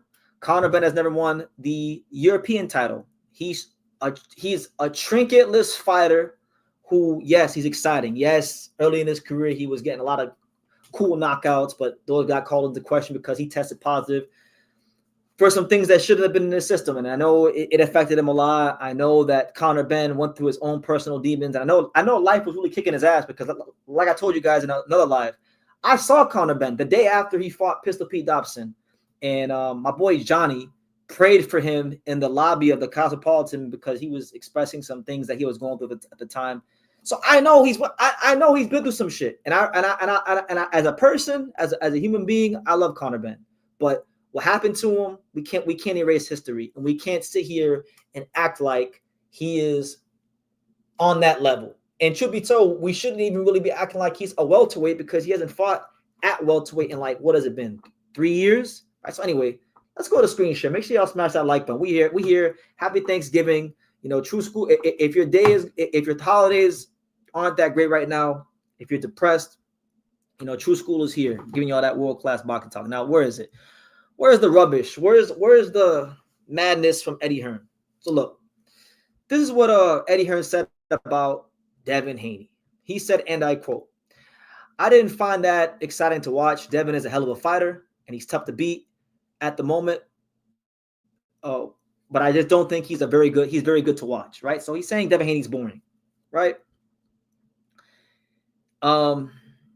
He was comparing the fight to, like, Puma Martinez and Bam, and he said it was the same comp for everyone else. I was sitting there, but that's how Devin fights now.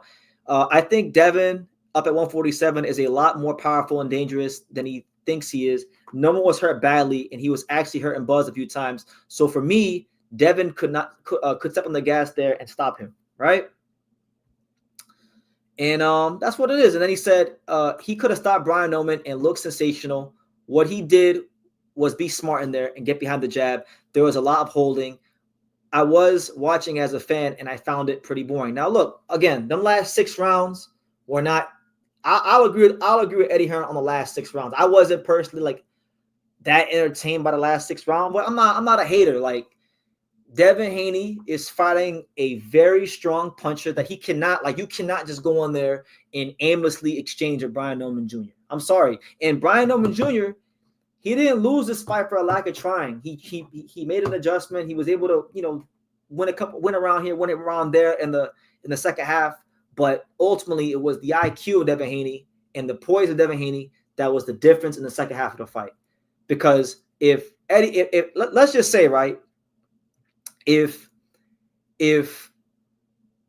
Brian Noman Jr. would have caught Devin Haney and knocked his ass out in the second half of the fight, then Eddie Hearn would have been saying, "Oh, he should have stood behind his jab, and he should have fought a smarter fight." So look, with boxing, guys, I'm not going to be pessimistic like a lot of these fighters that say they always say something, because there is people that give fighters their credit. But what I will say is it's very difficult to please everyone. In fact, it's impossible to please everyone. You'll never please everyone, right? So for me personally, like, I'm more than satisfied with Devin Haney's performance. He literally put Brian Noman Jr. on his ass.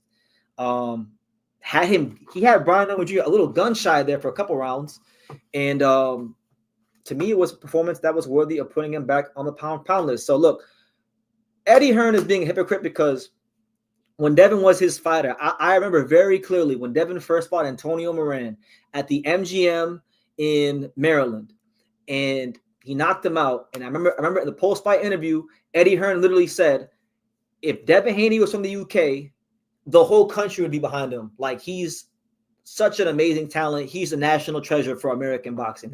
That's what Eddie Hearn was saying.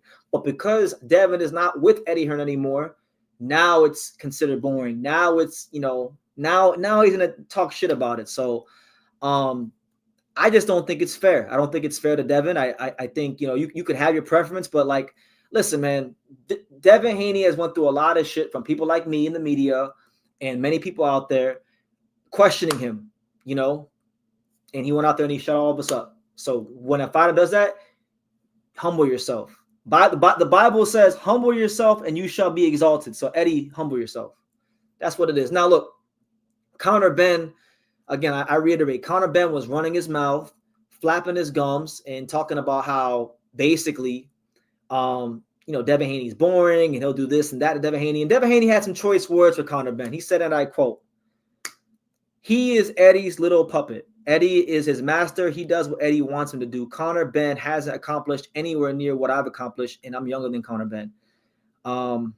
He hasn't done anything in the sport of boxing. His biggest win is against a wagering guy.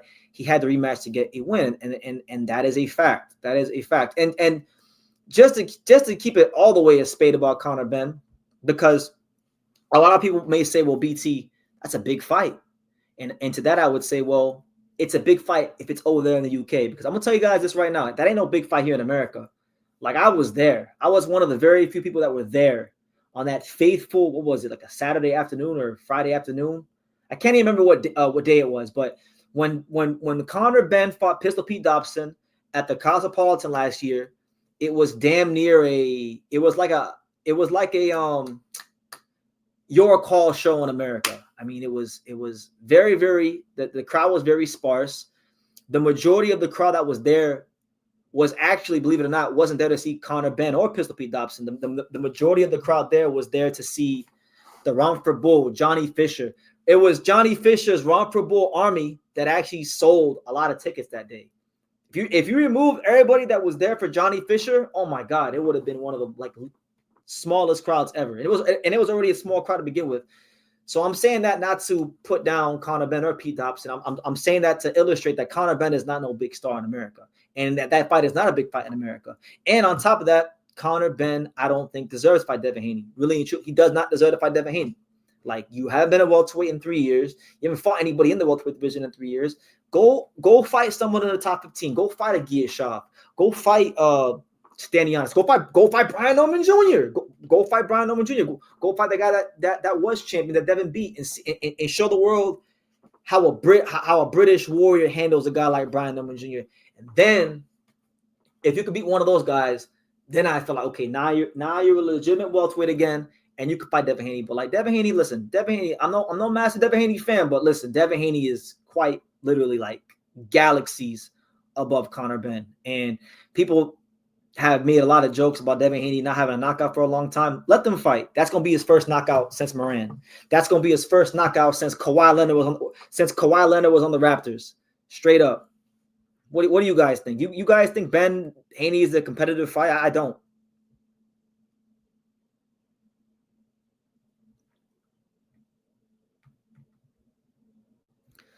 That's what I'm saying. That's what I'm saying. You're over here talking down on Devin. Like, Conor, you got dropped by Cedric Penoid. Straight up. I mean, I remember you can go check my my archive back in the day. I remember I went live. I used to go back in like 2020, 2019, 2018, them years. I used to go live for all kinds of like cards that weren't big. And one of the cards I remember I went live for was Conor Benn versus UC Cavola. You didn't look like that wasn't no crazy fight. Like, I wasn't sitting there saying Conor Benn is on the world level after that fight. So come on.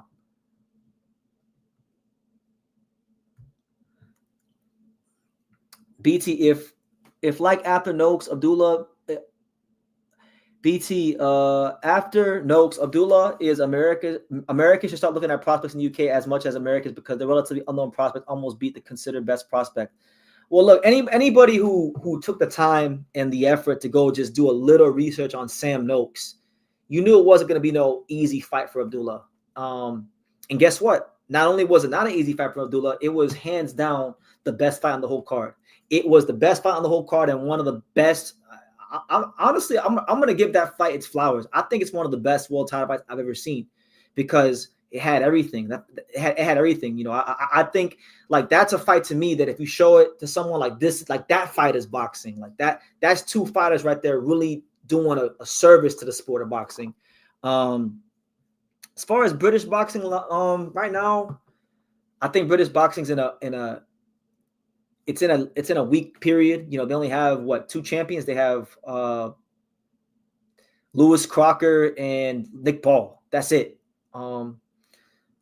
You know, there's always talent coming from the UK. I think Adam Azim will be a champion at some point in time.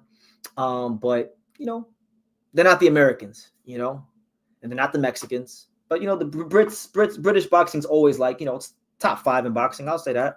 Shout out to the Brits.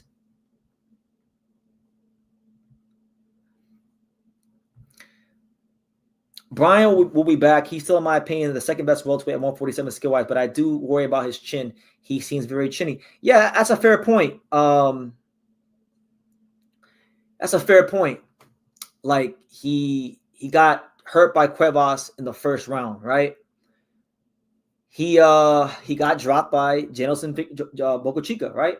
Got dropped by him, and then Devin stopped him. So, yeah, I think it's fair. It's fair to call Brian Norman's chin into question. And that's going to be something that, you know, I wonder how much Top Rank's going to call into question. You know, like, will they put Brian Norman Jr. in with, let's say, a Stanianis or let's say a Tiger Johnson? These are guys that can really punch.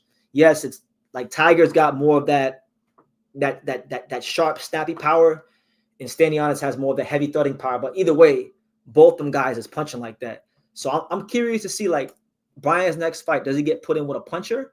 Or do they give him like somebody who's more of a mover? Like, you know, I'm intrigued. I'm from a matchmaking standpoint. I'm intrigued to see what Top Rank and Brian Norman Sr. and Adrian Clark and Jolene Mizone. I'm really intrigued to see who they pick as his next opponent. Am I crazy for wanting Kavaluskas versus Norman? No, that's a good fight. You know, Kavaluskas, you know, he's not no punk. A lot of people thought that he had knockdowns against Crawford and Virgil that should have been called. They weren't. He fought Suleiman Sissoko his last fight in a WBC eliminator fight. A lot of people thought he won that fight, but he was in France, which is Sissoko's hometown, and he knocked Sissoko out of the ring. And really and truthfully, it's like that'd be a great fight. That fight sounds like a Top Rank fight. I would definitely like to see as a fan from an entertainment standpoint. I would love to see Brian Norman versus Kavaluskas. Why not? He's a name. People know who that is.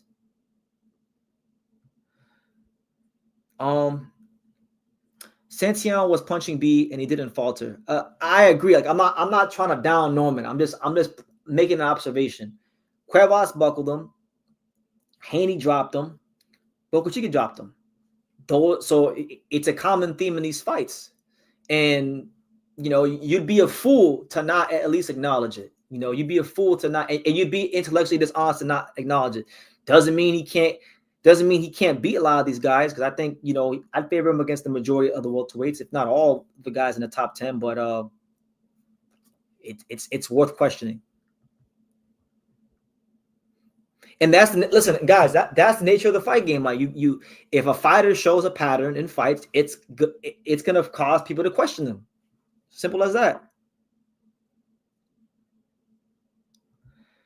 BT, like Ryan, I don't really know what level Ben is on, whether there's fault or the powers that be in boxing. They were pushed and rushed too fast. I don't know whether they're elite or not. Well, see, look, what I can tell you about Ryan and Ben, I can tell you who's on a higher level. Ryan Garcia is on a higher level than Conor Ben, because Ryan Garcia's amateur exploits. He had a better amateur. He was a top tier amateur fighter. All right, in America, you talk about when we talk about his era of amateur boxing, you know, as you know, he was on that level with Devin Haney and him.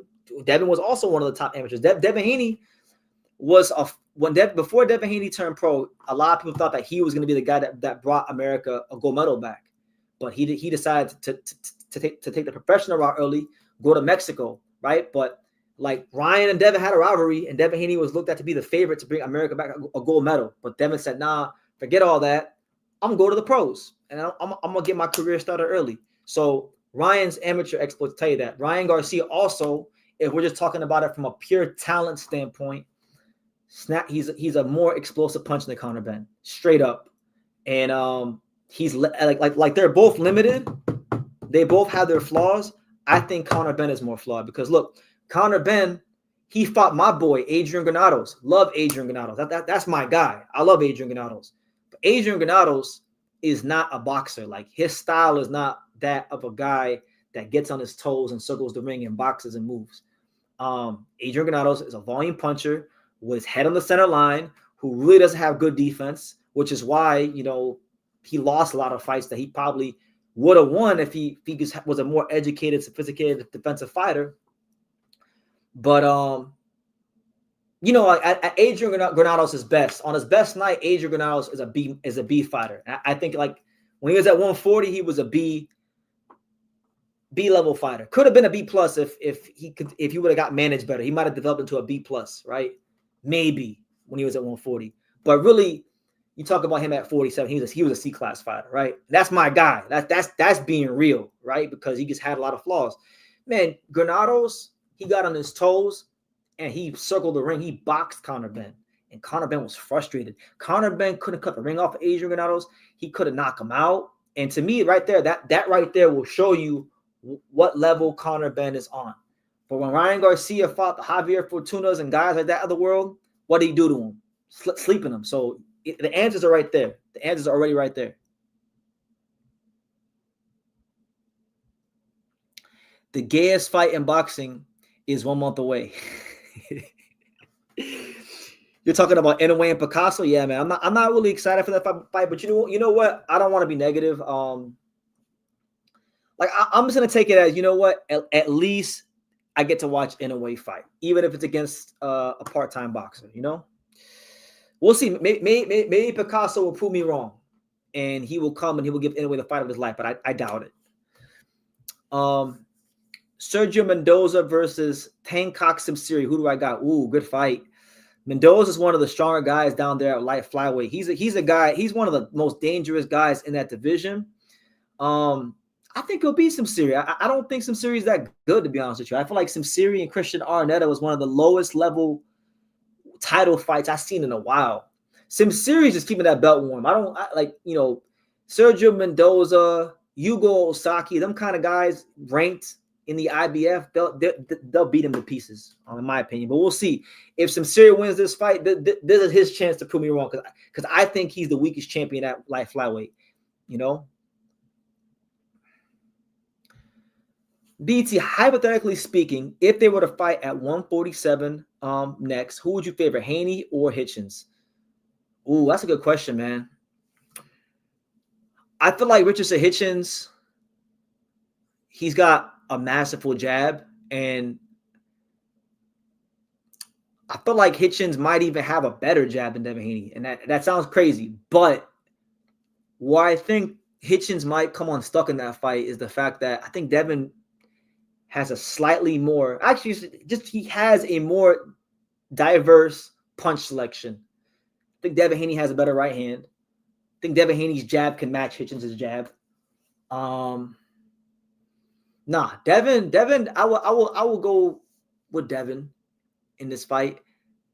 And I think too, Hitchens, it just really all depends. If Hitchens if Hitchens' jab can really outclass Devin's jab, and he can get that right hand going, and just show that he is the superior boxer, then of course. But honestly, that might turn into a really boring fight unless one of them decides to get on the front foot and really exchange. So we'll see. Hitchens is a big kid. Hitchens has been doing a lot of talking. Hitchens was talking really bad about Brian Norman Jr., about the fact that what he would do with Brian Norman Jr. And look, fair play to him. He can have his opinion, but last time I checked, you still at 140. And last time I checked, you don't want to fight Subriel Matias. And last time I checked, Gary Anton Russell's calling you out, and you're trying to big time Gary Anton Russell when he beat you in the amateurs, and y'all both got belts? Come on, man. And I like Hitchens. I'm a Hitchens fan. I think, like I've said in the past, I think Hitchens has a better jab than Devin Haney, straight up. But I don't know, man. Maybe it is recency bias, but Dev showed me some things in that fight. I think Dev could beat him, but shit, I don't know, man. I'm not making no predictions on no Devin Haney fights. Like, I'm retired from it. He's got a very sharp jab, a very sharp 1-2. He's very big. I think Hitchens is going to fill out very nicely at 47, the same way Haney's filled out nicely at 47. But my thing is this: if Haney can neutralize the Hitchens jab, which I think he can, I think Devin Haney's shown that he's smart enough to be able to, if not neutralize it, at least limit the damn jab. If he can neutralize it, does Richardson Hitchens have something else he could beat Devin Haney with? That's the question.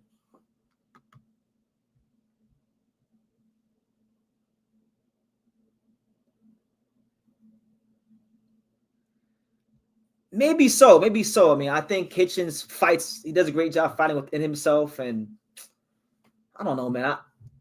I'm to the point with Hitchens where I'm just like, look, I like Hitchens. Like, I genuinely like Hitchens. I'm a fan. I'm a fan of Hitchens. But straight up, like, you got like 2026 for Hitchens. It's time to put up or shut up. Like, you got to go ahead. If you're not going to move up and fight Devin or Brian Norman Jr., because you've been talking, he's been talking down on Brian Norman Jr.'s name, so that's another option.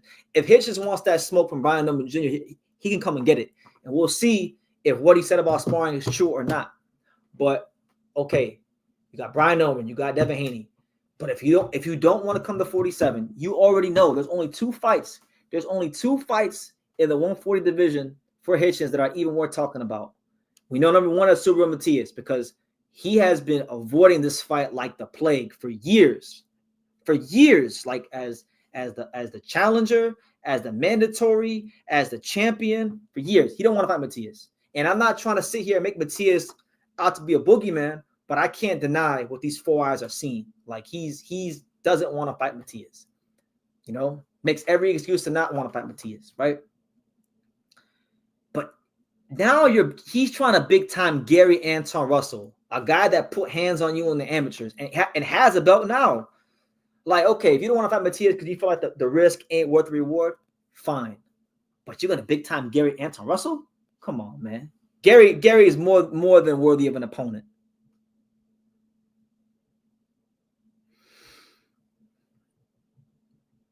That's what I'm saying. It's a fight that has a storyline. It's a fight that has people talking. I don't see why. I really don't see why Hitchens is trying to big time, because he told Gary Anton Russell that he needs to go get his name and go get his resume up, and then he just got Instagram and all these things. And look, like Hitchens is from New York, and a lot of these New Yorkers, they're good at talking, but like 2026, you got to show and prove. Kima the Hill says, BT exposed in his BT voice. Listen, man, I done said that a couple times already on this live. Listen, if you dish it, you got to know how to take it, and you got to make fun of yourself sometimes. So I did that already. Shout out to you, champ. Hayato Tsutsumi versus Lamont Roach Jr. Who wins? Really good fight. They're never gonna fight because Roach is never come back down to 130. He's getting real money now. He's fighting. He just fought Tank. He got that Tank bag. Now he's fighting. Now he's fighting Pitbull Cruz. He's getting another big bag, another big payday. So no, they're never gonna fight. But hypothetically, if they're both at 130, shit, it's a great question. Yeah, that'd be an exciting fight. I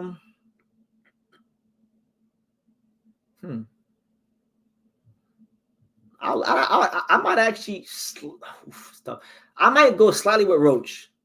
Maybe. I don't know. Tsutsumi is very good mid-range outside. But Roach, when he gets you in that pocket, he's got, like he showed in the Tank fight, and he showed in other fights in his career, like Rene Alvarado, Hector Garcia. He's got really good in the pocket skills. So really, that fight comes down to like who controls the distance and real estate. If Roach gets him in the pocket consistently, I think Roach could beat him. But it's never going to happen. I think the real question you got to ask is Susumi versus Raymond Ford, because that's the more realistic fight. Bro picked tension and was singing a different tune at the end of the stream. You rage quit, BT. I didn't rage quit. I stayed to the end of the fight. I talked for like 5 to 10 minutes after, and I went to bed because I hadn't slept the whole night. I didn't rage quit, but I was upset. I was definitely upset. Tension let me down. And you know what? You brought it up. So let me because I didn't even get the tension. I didn't even get the tension, man, because I gotta speak about tension, because the way I see it, guys, right? This is my tension talking point. Or Takuma talking point, not tension. Tension failed me, you know. This is my Takuma talking point. I feel like, look, Takuma Inoue is never, ever going to beat his brother. We all know that. He'll never beat Naoya Inoue. Naoya Inoue is arguably, I know people can say Crawford or Usyk, but he's in the discussion as the best fighter in the world. And he is the greatest Japanese fighter to ever live. The only guy you could even say comes close to Inoue in the history of Japanese boxing is fighting Harada. That's it, right? And Inoue already has a case to be better than fighting Harada, right? He's never going to be on that level, right? We all know that. He's not, on that level. Now, me, I was talking crazy on that live. I was saying that, I know he's a good fighter, but I was calling him Bobby Pacquiao. And he's better than Bobby Pacquiao. For those of you who don't know, Bobby is Manny's brother, who didn't really – he was a good fighter, but he wasn't like – he wasn't even – I don't even think he was a champion. Takuma's now a 2-time champion. And I feel like, you know what? He has his own legacy now. Like now, it's not just the fact that he's 2-time champion, but it's the fact that he beat Tenshin. Like, guys, Tenshin Nasukawa is a great athlete. He's a world-class athlete. He's a guy that went like undefeated in kickboxing. I think he was like the number 1 pound for pound fighter in kickboxing. I think he did what was it? Kickboxing. I think he had like 1 MMA fight. He won all his MMA fights too. And then up to this point, he was undefeated in boxing. And he beat good guys. Like he beat Jonathan Rodriguez, who was a legitimate contender. He beat Maloney, who was former champion, right? So Tenshin, yeah, he was 7-0, but the 7-0 had a little bit of substance to it, right? So to me, Takuma has his own like legacy now, and in my opinion, in my frivolous opinion, in the grand scheme of things, I thought it was Shingo Inoue's greatest work as a trainer, because Takuma doesn't have the tools at his disposal that Naoya Inoue has, right? Naoya Inoue is an A+ athlete. Naoya Inoue is faster than damn near everyone he fights. Naoya Inoue is one of the best finishers in boxing. Takuma is not that kind of fighter. He's got similarities to the Inoue style, but he don't punch like him. He's not quite as athletic as him, right? So he's limited. He's more limited than Naoya Inoue, and he's lost to 2 of the same, like Nordinu Bali and Seiya Tsutsumi. Those are strong, rugged, volume punchers on the inside, right? So he's lost to the same style multiple times, which shows that he's limited, right? Now, Tenshin didn't have that style. Tenshin had a more athletic, more mid-range, more outside style, but he's more athletic than Takuma. And Takuma was able to neutralize that. It was a rough, first 3-4 rounds, but once he made that first adjustment, it became a very long night for Tenshin. Takuma kept finding a home for the right hand over and over again. And he just frustrated. He used his experience and he frustrated Tenshin Nasukawa. So maybe in a year or two, when Tenshin gets more experience, maybe he could beat Takuma. But on this night, it was the night of Takuma Inoue. So now he's a 2-time champion. And I felt like, you know what? He's not just Inoue's brother. He is Takuma Inoue. So as far as his career is concerned, look, the way I see it, there's only one fight we're talking about. Well, no, there's 2 fights we're talking about, but there's one fight that I think is the front runner out of all of them, and that is a potential fight between Takuma Inoue and Kazuto Ioka. Now, Ioka, amazing fighter. Kazuto Ioka, one of the fighters that's been carrying this golden age of Japanese boxing, along with the guys like Naoya Inoue, Kenshiro Teraji, Junto Nakatani, and him. I feel like when you talk about the big names in Japanese boxing, you could throw on like a guy like Masamichi Ibuki. Like, these are the guys that I feel have been doing a great job helping to carry Japanese boxing in this golden age, right? And he was Japan's first ever 4-division champion. He knocked out Kosai Tanaka when Tanaka was undefeated and it was looking to become a pound-for-pound fighter. And he's at the end of his career, right? And Kazuto Ioka was the first Japanese fighter to become a 4-division champion. Listen, for those that know, for those that don't know, Kazuto Ioka is trying to become the first Japanese fighter to become a 5-division champion. And he's trying to become the 8th fighter in box history, the 8th fighter in the history of boxing, point blank period, to become a 5-division champion. You understand? So the reason I bring him up is because Ioka is supposed to normally fights on New Year's Eve. He's fought on New Year's Eve countless times. It's a tradition, honestly. And normally, for those of you that really aren't up on your Japanese boxing, Ioka was aligned with Abima TV, which is kind of like, you could say it's like a DAZN type thing. And most of the big fights in Japan, when they get streamed, are on Lamino. And Lamino is kind of like the same thing as DAZN as well. But Lamino is where the power brokers of Japan normally take their fighters. So like Mr. Honda's fighters are normally on Lamino. So Inoue, Lamino. Kenshiro, Lamino. Junta Nakatani, Lamino. These guys are on Lamino. He has now made the switch from being on Abima TV to Lamino. His next fight on New Year's Eve will be on Lamino. He is in the bantamweight division, and he's ranked. Now, because Takuma just became champion, this now opens up the possibility for a big-time Japanese fight between Kazuto Ioka and Takuma Inoue, which I think is a great fight. I think, one thing about Ioka, the last couple of years, I'm going to say pretty much since 2020, since that Tanaka fight, he's had a very hard time securing a big fight. Like, he was supposed to fight Guy Estrada. The negotiations didn't go well. This, to me, a Takuma Inoue fight, it don't get no bigger for him than this. There was a lot of talk years ago, and I talked about it years ago, about Ioka fighting Naoya Inoue, but Inoue is too high up in weight, and he's got bigger plans than these guys at 118. So that being said, that's an option for Takuma, right? And look, if you go and look at the rankings, if you go and you just survey the rankings in the bantamweight division, if you just go down good old 118, right there, you got Ioka's coming in at number 5. He's the number 5 ranked WBC contender, so he's right there. And then where else is he? He's number what?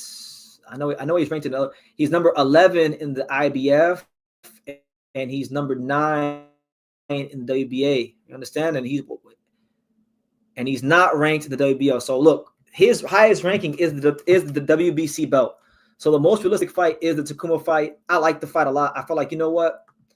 It gives both guys a chance at a real legacy fight. Like, Takuma Inoue just won his biggest fight. He won his Super Bowl. He won the fight that means the most to his broken free out of his brother's shadow, right? People can recognize him more for what he does in the ring than just being Naoya's brother who won a title. I like the fight a lot. I think the styles mesh very, very well. I think, Ioka's a bit older. He's a bit more up there in age. So the fight makes a lot of sense. I don't see why Takuma and the fine folks at Ohashi Gym wouldn't take the damn fight. If that fight can't get done, then I think a great fight. Hold on. Can you guys see me?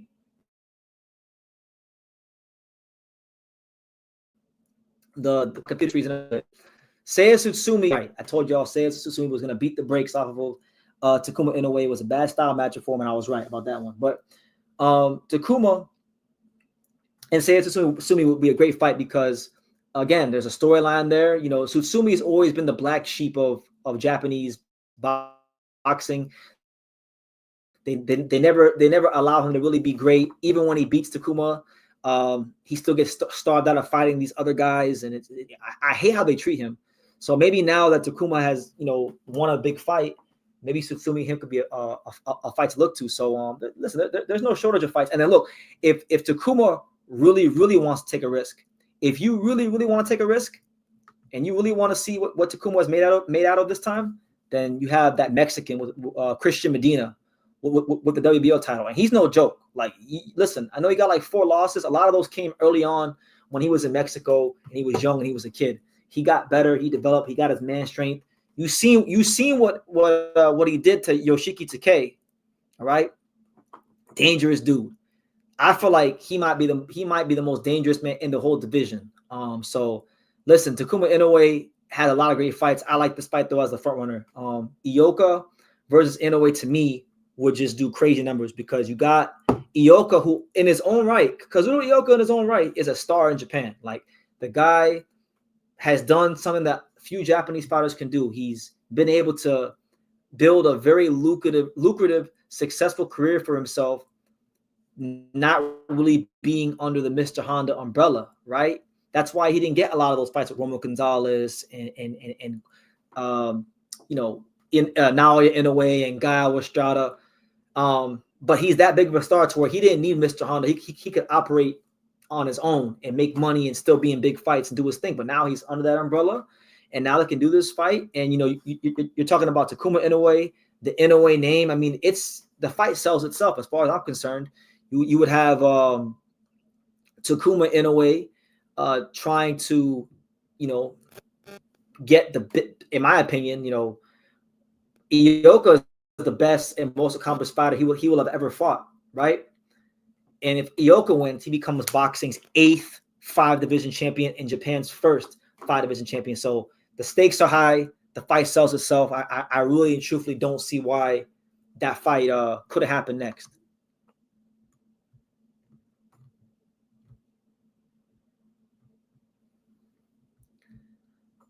Japanese fighters are in a great place in this modern era. Naoya is a torchbearer, a bloody legend at that too, and I can't agree more. Straight up, like he's leading the way. I mean, he's leading the way, and then you got Kenshiro and Junto behind them, and they're doing the thing. You got guys like Seiko Yuriokoi, Masamichi Ibuki. I mean, it's a beautiful time. If you want to talk about younger fighters, you got guys like Reita Tsutsumi, Yugo Osaki. So it's a beautiful time, and it's been like a real honor, like one of my life's greatest honors, to just have a small role in covering this. So it's been cool.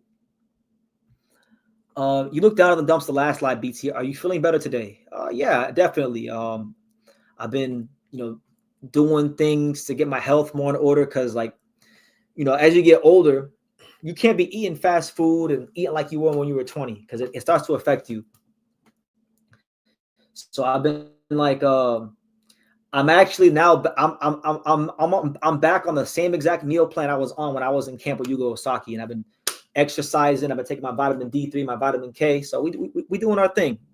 Yeah, I'm in a better mood. I'm thankful to be here. This is the 4th Thanksgiving out of the last 5 years that I've been live. Last year I was live when I was in Takamatsu, Japan during Thanksgiving. This time I'm live here in the States, so it's good.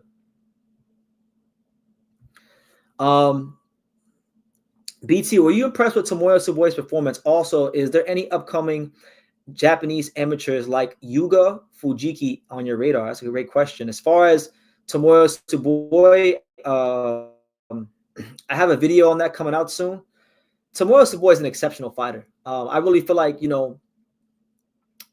he is the best pure boxer if you're talking about fighters from Japan. And I actually think he's one of the best pure boxers in the sport, like just anywhere in the world. Like, he is, if there was ever such a thing as a Japanese Lomachenko, he is that, as far as a guy that turned pro in his late 20s, has all these amateur accomplishments, and is being, fast-tracked to a world title so quick. Because it's worth noting, Naoya Inoue won a world title in his 6th pro fight when he beat Adrian Hernandez for the WBC title. Kosai Tanaka won a world title in his 5th pro fight. You have Tomohiro Sugoi, who just beat Carlos Cuadras, who was the number one ranked contender in the WBC at super flyweight. More than likely, if Bam Rodriguez vacates like Robert Garcia says he's going to do to go to bantamweight because he can't fight Ken Shure for undisputed, more than likely Tomohiro Sugoi is going to fight for a world title in his fourth pro fight. And if he is to win that world title in his fourth pro fight, that means he will have won a world title faster than Naoya Inoue and Kosai Tanaka. He will be the fastest Japanese fighter to ever win a world title. So that within itself, shows that he has the chance to be exceptional in boxing. Cuadras is old. He's 37. He's not the Cuadras of old. We know that, but he's got a lot of experience, right? And he never looked in danger for 1 second. He was doing a great job circling the ring. He was doing a great job keeping him at distance. It was a beautiful blend of technical fighting and, placing body shots, outside fighting, mid-range fighting, inside fighting.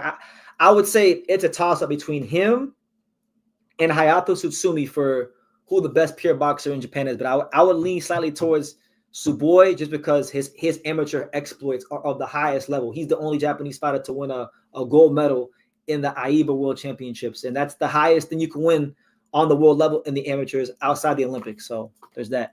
And as far as Yuka Fujiki, I mean, I still have to do a video about Yuka Fujiki because I've been seeing him everywhere, and I hear great things about him.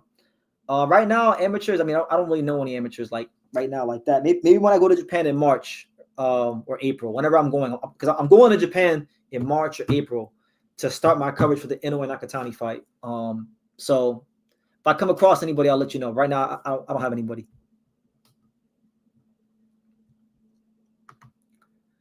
Shout out to my guy BT. Shout out to Hawker Mustang. He says BT. Salute to you. Why aren't you celebrating Thanksgiving? I did. I mean, it's already it's on the East Coast where I'm at. It's not Thanksgiving anymore. It's the next day. I had pumpkin pie. I'm going to go have some more food after this live is done. I definitely celebrate Thanksgiving. But I make sure every Thanksgiving I come here live and I get my 2 hours in. And the reason I do it is because, like I said, the genesis of True School Sports was your boy BT being a 19-year-old lost young man, having suicidal thoughts.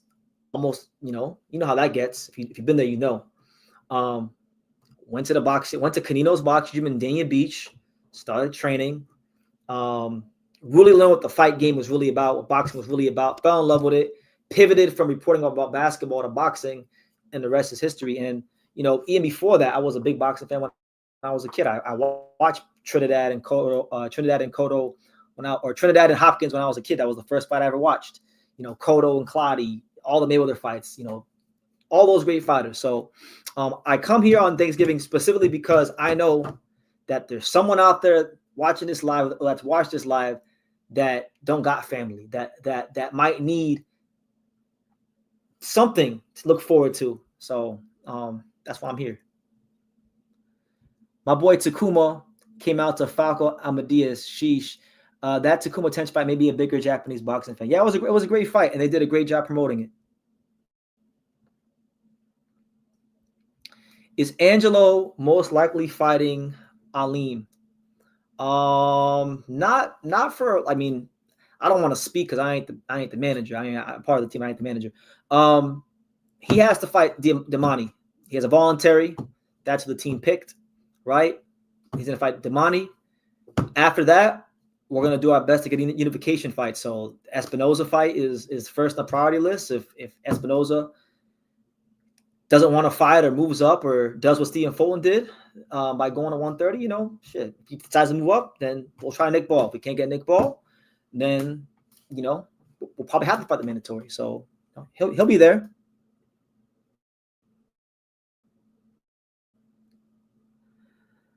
I'm not overrating Devin Haney. I'm just giving him his due for what he's accomplished.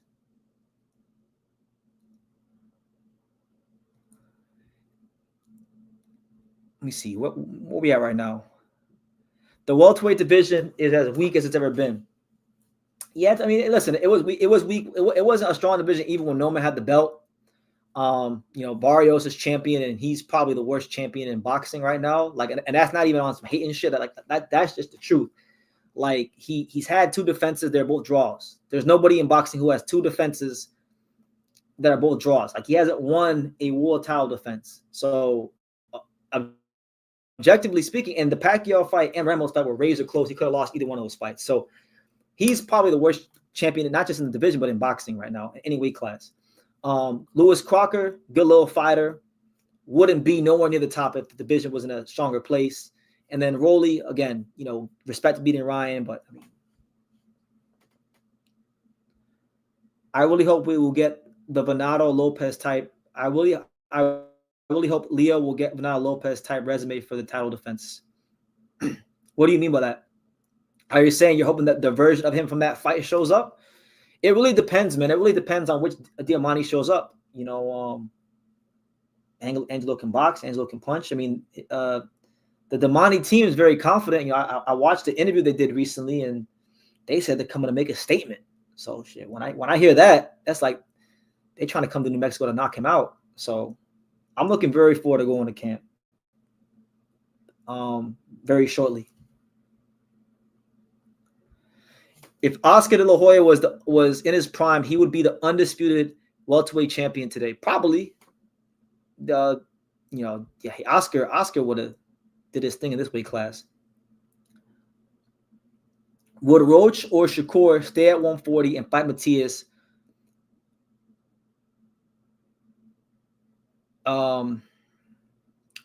My man, I got sidetracked. Would Roach or Shakur stay at 140 and fight Matias for the WBC if they win their fights? I think Roach would, because Roach is not like he's becoming a name in boxing, but I felt like I felt like Roach is crazy. Like, he wants them kind of fights. Like, he wants to fight the guys that no one wants to fight. As far as Shakur has a big name, so he has more leeway to kind of do what he wants. I would love to see that fight. It's Puerto Rico versus Puerto Rico. It'd be a good fight. Shakur against a volume puncher like that. We seen what Paro did to Matias. Shakur could probably do a lot more than Paro even did. So I would like that fight. Why not? But again, these guys as teams, they're not eager to fight Matias. Not because he's some sort of killer. I mean, he's a dangerous fighter and he's beatable, but there's more money fighting other guys. So I get it, but I personally think if it comes down to it, Roach is more likely to fight Matias than Shakur, just because Shakur is a bigger name and Shakur has more leeway to do what he wants. BT, you got a lot of empathy, bro. I remember you talking about human rights and stuff. In regards to what? I don't remember. I mean, I'm sure I have, but I've talked about a lot of things on here. I mean, I try to just be forgiving to people, and because when you've been through real shit in life and you've been at the bottom and you've been down, like what it's like to be at the bottom and really go through things and have your mental tested. So that's why I try to be like that. I'm not perfect. I'm a flawed human being like everyone else. It's really sad that Andy Hiroka, had the Gary Anton Russell fight lined up, and now it looks like Gary Anton Russell trying to go another direction. Like what are we doing? I really feel like the powers that be in Japan don't really care about Andy the way they do about other Japanese fighters. And I'm going to say it, guys. I'm not trying to play the race card, but Andy, I know Andy is Japanese and he grew up there, but Andy doesn't look like Inoue Kenshiro. Like, he's half black. Like, his daddy's black. Like, so I mean, I don't know. Like, they're not getting them the opportunities. They're not keeping them as busy as the other guys. I don't know. I can't. Like, I really don't know why. Like, he's a really good fighter. He's ranked highly. They have the money to do it. I mean, why is Andy Hiroka not getting the push from the powers that be over there the way other guys do? BT, how come you don't do lives on fight nights? I mean, Turkey Outlaw Sheik monopolized the whole sport, and there really aren't a lot of cards to go live for. But to answer your question, it got to a point recently where I stopped enjoying being live during the fight, but I did go live for tension versus Takuma, so that did kind of revive it a little bit. So I might bring it back, but boxing got to tighten up. Boxing got to make some fights we're talking about and worth going live for. Like, so we'll see. I mean, let me see. We got Roach versus Pitbull Cruz. I might, if I don't cover that fight, then I'll go live for that fight because that's a card worth going live for. Because you got Johnny Beck, you got versus Lara, you got Fulton versus Foster, which I'm really excited about. But I might cover that fight. I put in my credential request. So if I get accepted, I'll be in San Antonio for the fight. If not, then I'll plop my ass right here and I will go live for it.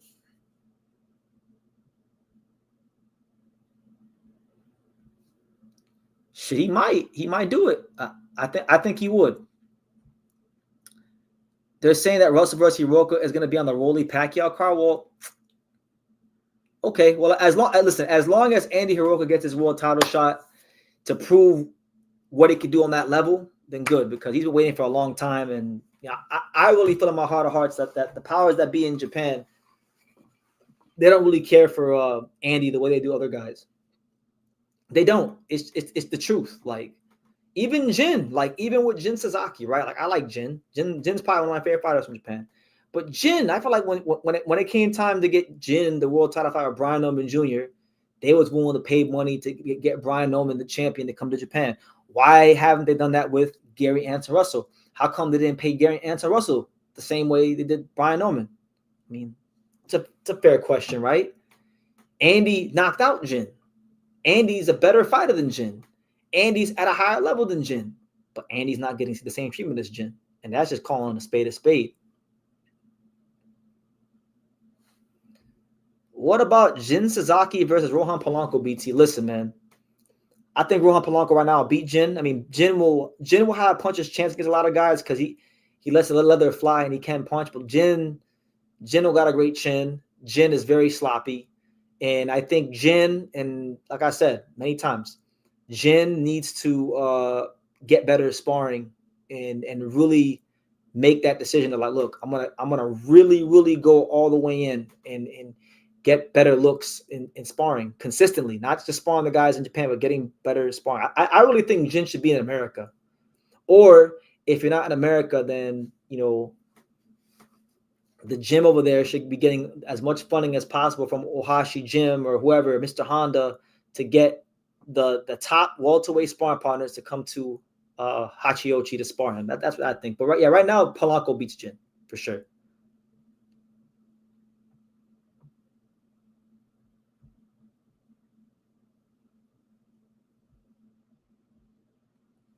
I'm really hoping to see the latter two of what.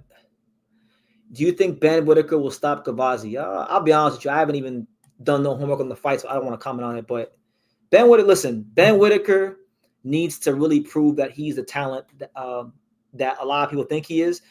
Bro, Ben Whitaker, I think I saw today that Ben Whitaker is the third most followed British fighter on Instagram behind Fury and Joshua. So he's got real commercial value. He's got endorsement deals. Like, he's a big deal. He medaled in the Olympics. Like, he's a fantastic talent. Benjamin Gavazzi, from what I know, he's like a European level fighter. So that right there sounds like a guy that Backroom Boxing handpicked for you to get a knockout and get some interest going and get people, on the Ben Whitaker train. So he should stop him based on the little bit I know about Benjamin Gavazzi. But again, fights aren't won on paper; they're won in the ring. We'll see how well Conor can squeeze back down to 147. Devin versus Rolly unifying is good, but WBA Mando with Guillashop is due. We'll see if he steps aside. Most want. I really feel like Guillashop should get his shot. And I'm gonna sound like a big hypocrite because I'm very pissed off that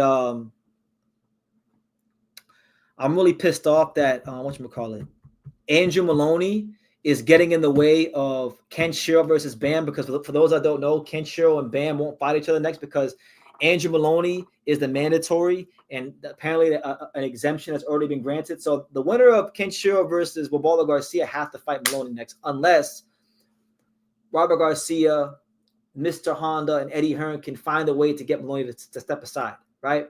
So that Bam can fight for Undisputed. So I'm pissed off about that. However, in this case, I want Giashop to get a shot because Giashop's actually a guy that I think that deserves to fight for the title. He has a big pedigree. His daughter just died, so it's a great story if he can go in there and win. And yeah, like I think it'd be a good fight for the division. Carlos Adames versus Merriam. That ain't happening. Good fight though. That ain't happening. Andy Hiroka could go to 147 and beat Barrios, become champion. Yeah, but Barrios won't fight Andy. Listen, Barrios has probably one of the best teams in boxing because there's no way in hell he gets as far as he gets if it's based just on like how good he is. Like he's maxed out his talent level, and his team has extra maxed out. You know, picking the right fights for him. Barrios is not fighting Andy. Barrios is only going to be involved in the biggest and best events because even before Barrios became champion, I think dating back to like when he fought Ryan Carl back in 2020 on the Tank Leo Santa Cruz card, I think Rolly's been involved in like the last his last 7 to 8 fights have been on pay-per-view cards, even when he was on the undercard. So he only fights on pay-per-view. My man says, are you purposely ignoring my comments? Bro, your comments have been like, I don't know how to respond to them. You're saying don't disrespect me or my ancestors. I don't know who I'm disrespecting. Who am I talking about? You're saying real talk. I don't know what you're talking about. You're talking about, have you ever thought about turning up on your adversaries? Not on the internet, but definitely in real life for sure. So there you go.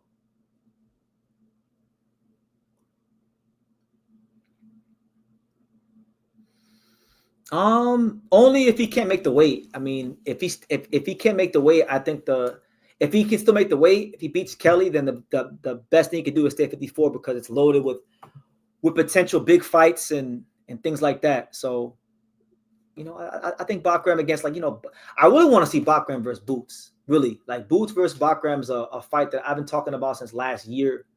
I don't think it'll ever happen. I really, really don't ever think Bakram versus Virgil will happen. Hell no, because Robert Garcia knows more than everybody how tough that fight is for Virgil, because he used to train Bakram when Bakram first got to the States like 10 years ago. So, you know, it is what it is. But guys, I think on that note, I think I've said what I needed to say. I just want to come in, pop my shit for like 2 hours. I give you guys 2 hours, 20 minutes, and then go enjoy some Thanksgiving food. So guys, I'm not sure when I'll be live again. I think Saturday Ben Whitaker fights, and then the following week I think is the Roach and Pitbull and all that stuff. So we'll see if I cover the fight or not. If not, then I'll be here live for it. But listen, guys, enjoy. If you're on the West Coast, enjoy Thanksgiving. If you're on the East Coast, then definitely go ahead and you know, I hope you enjoy Thanksgiving. And yeah, we'll be here live probably like maybe Monday. I'm probably gonna enjoy the week and just come back on Monday. But yeah, guys, thank you guys so much for the support. I'll be at the WBA convention December 12th through the 16th, and then I'm gonna be doing a little bit of traveling down south. Gonna be going to some fights, shaking some hands, kissing some babies. So expect to see some really good content on the channel, and those kind of things. But yeah, like I say in every single one of these videos, you can love me or you can hate me, but I'm just a kid from Dang It. So until next time, take care, guys.